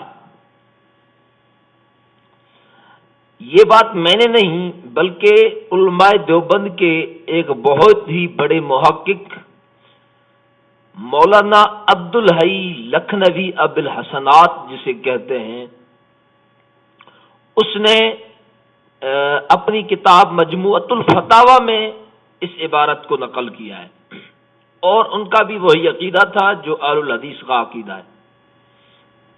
اس کے علاوہ شرح عقیدہ طحاویہ علامہ ابن ابی العز الحنفی دمشقی رحمۃ اللہ علیہ کا بھی یہی عقیدہ تھا، اور اس نے امام ابو حنیفہ رحمہ اللہ تعالی کا بھی یہی عقیدہ نقل کیا ہے شرح عقیدہ طحاویہ کے اندر.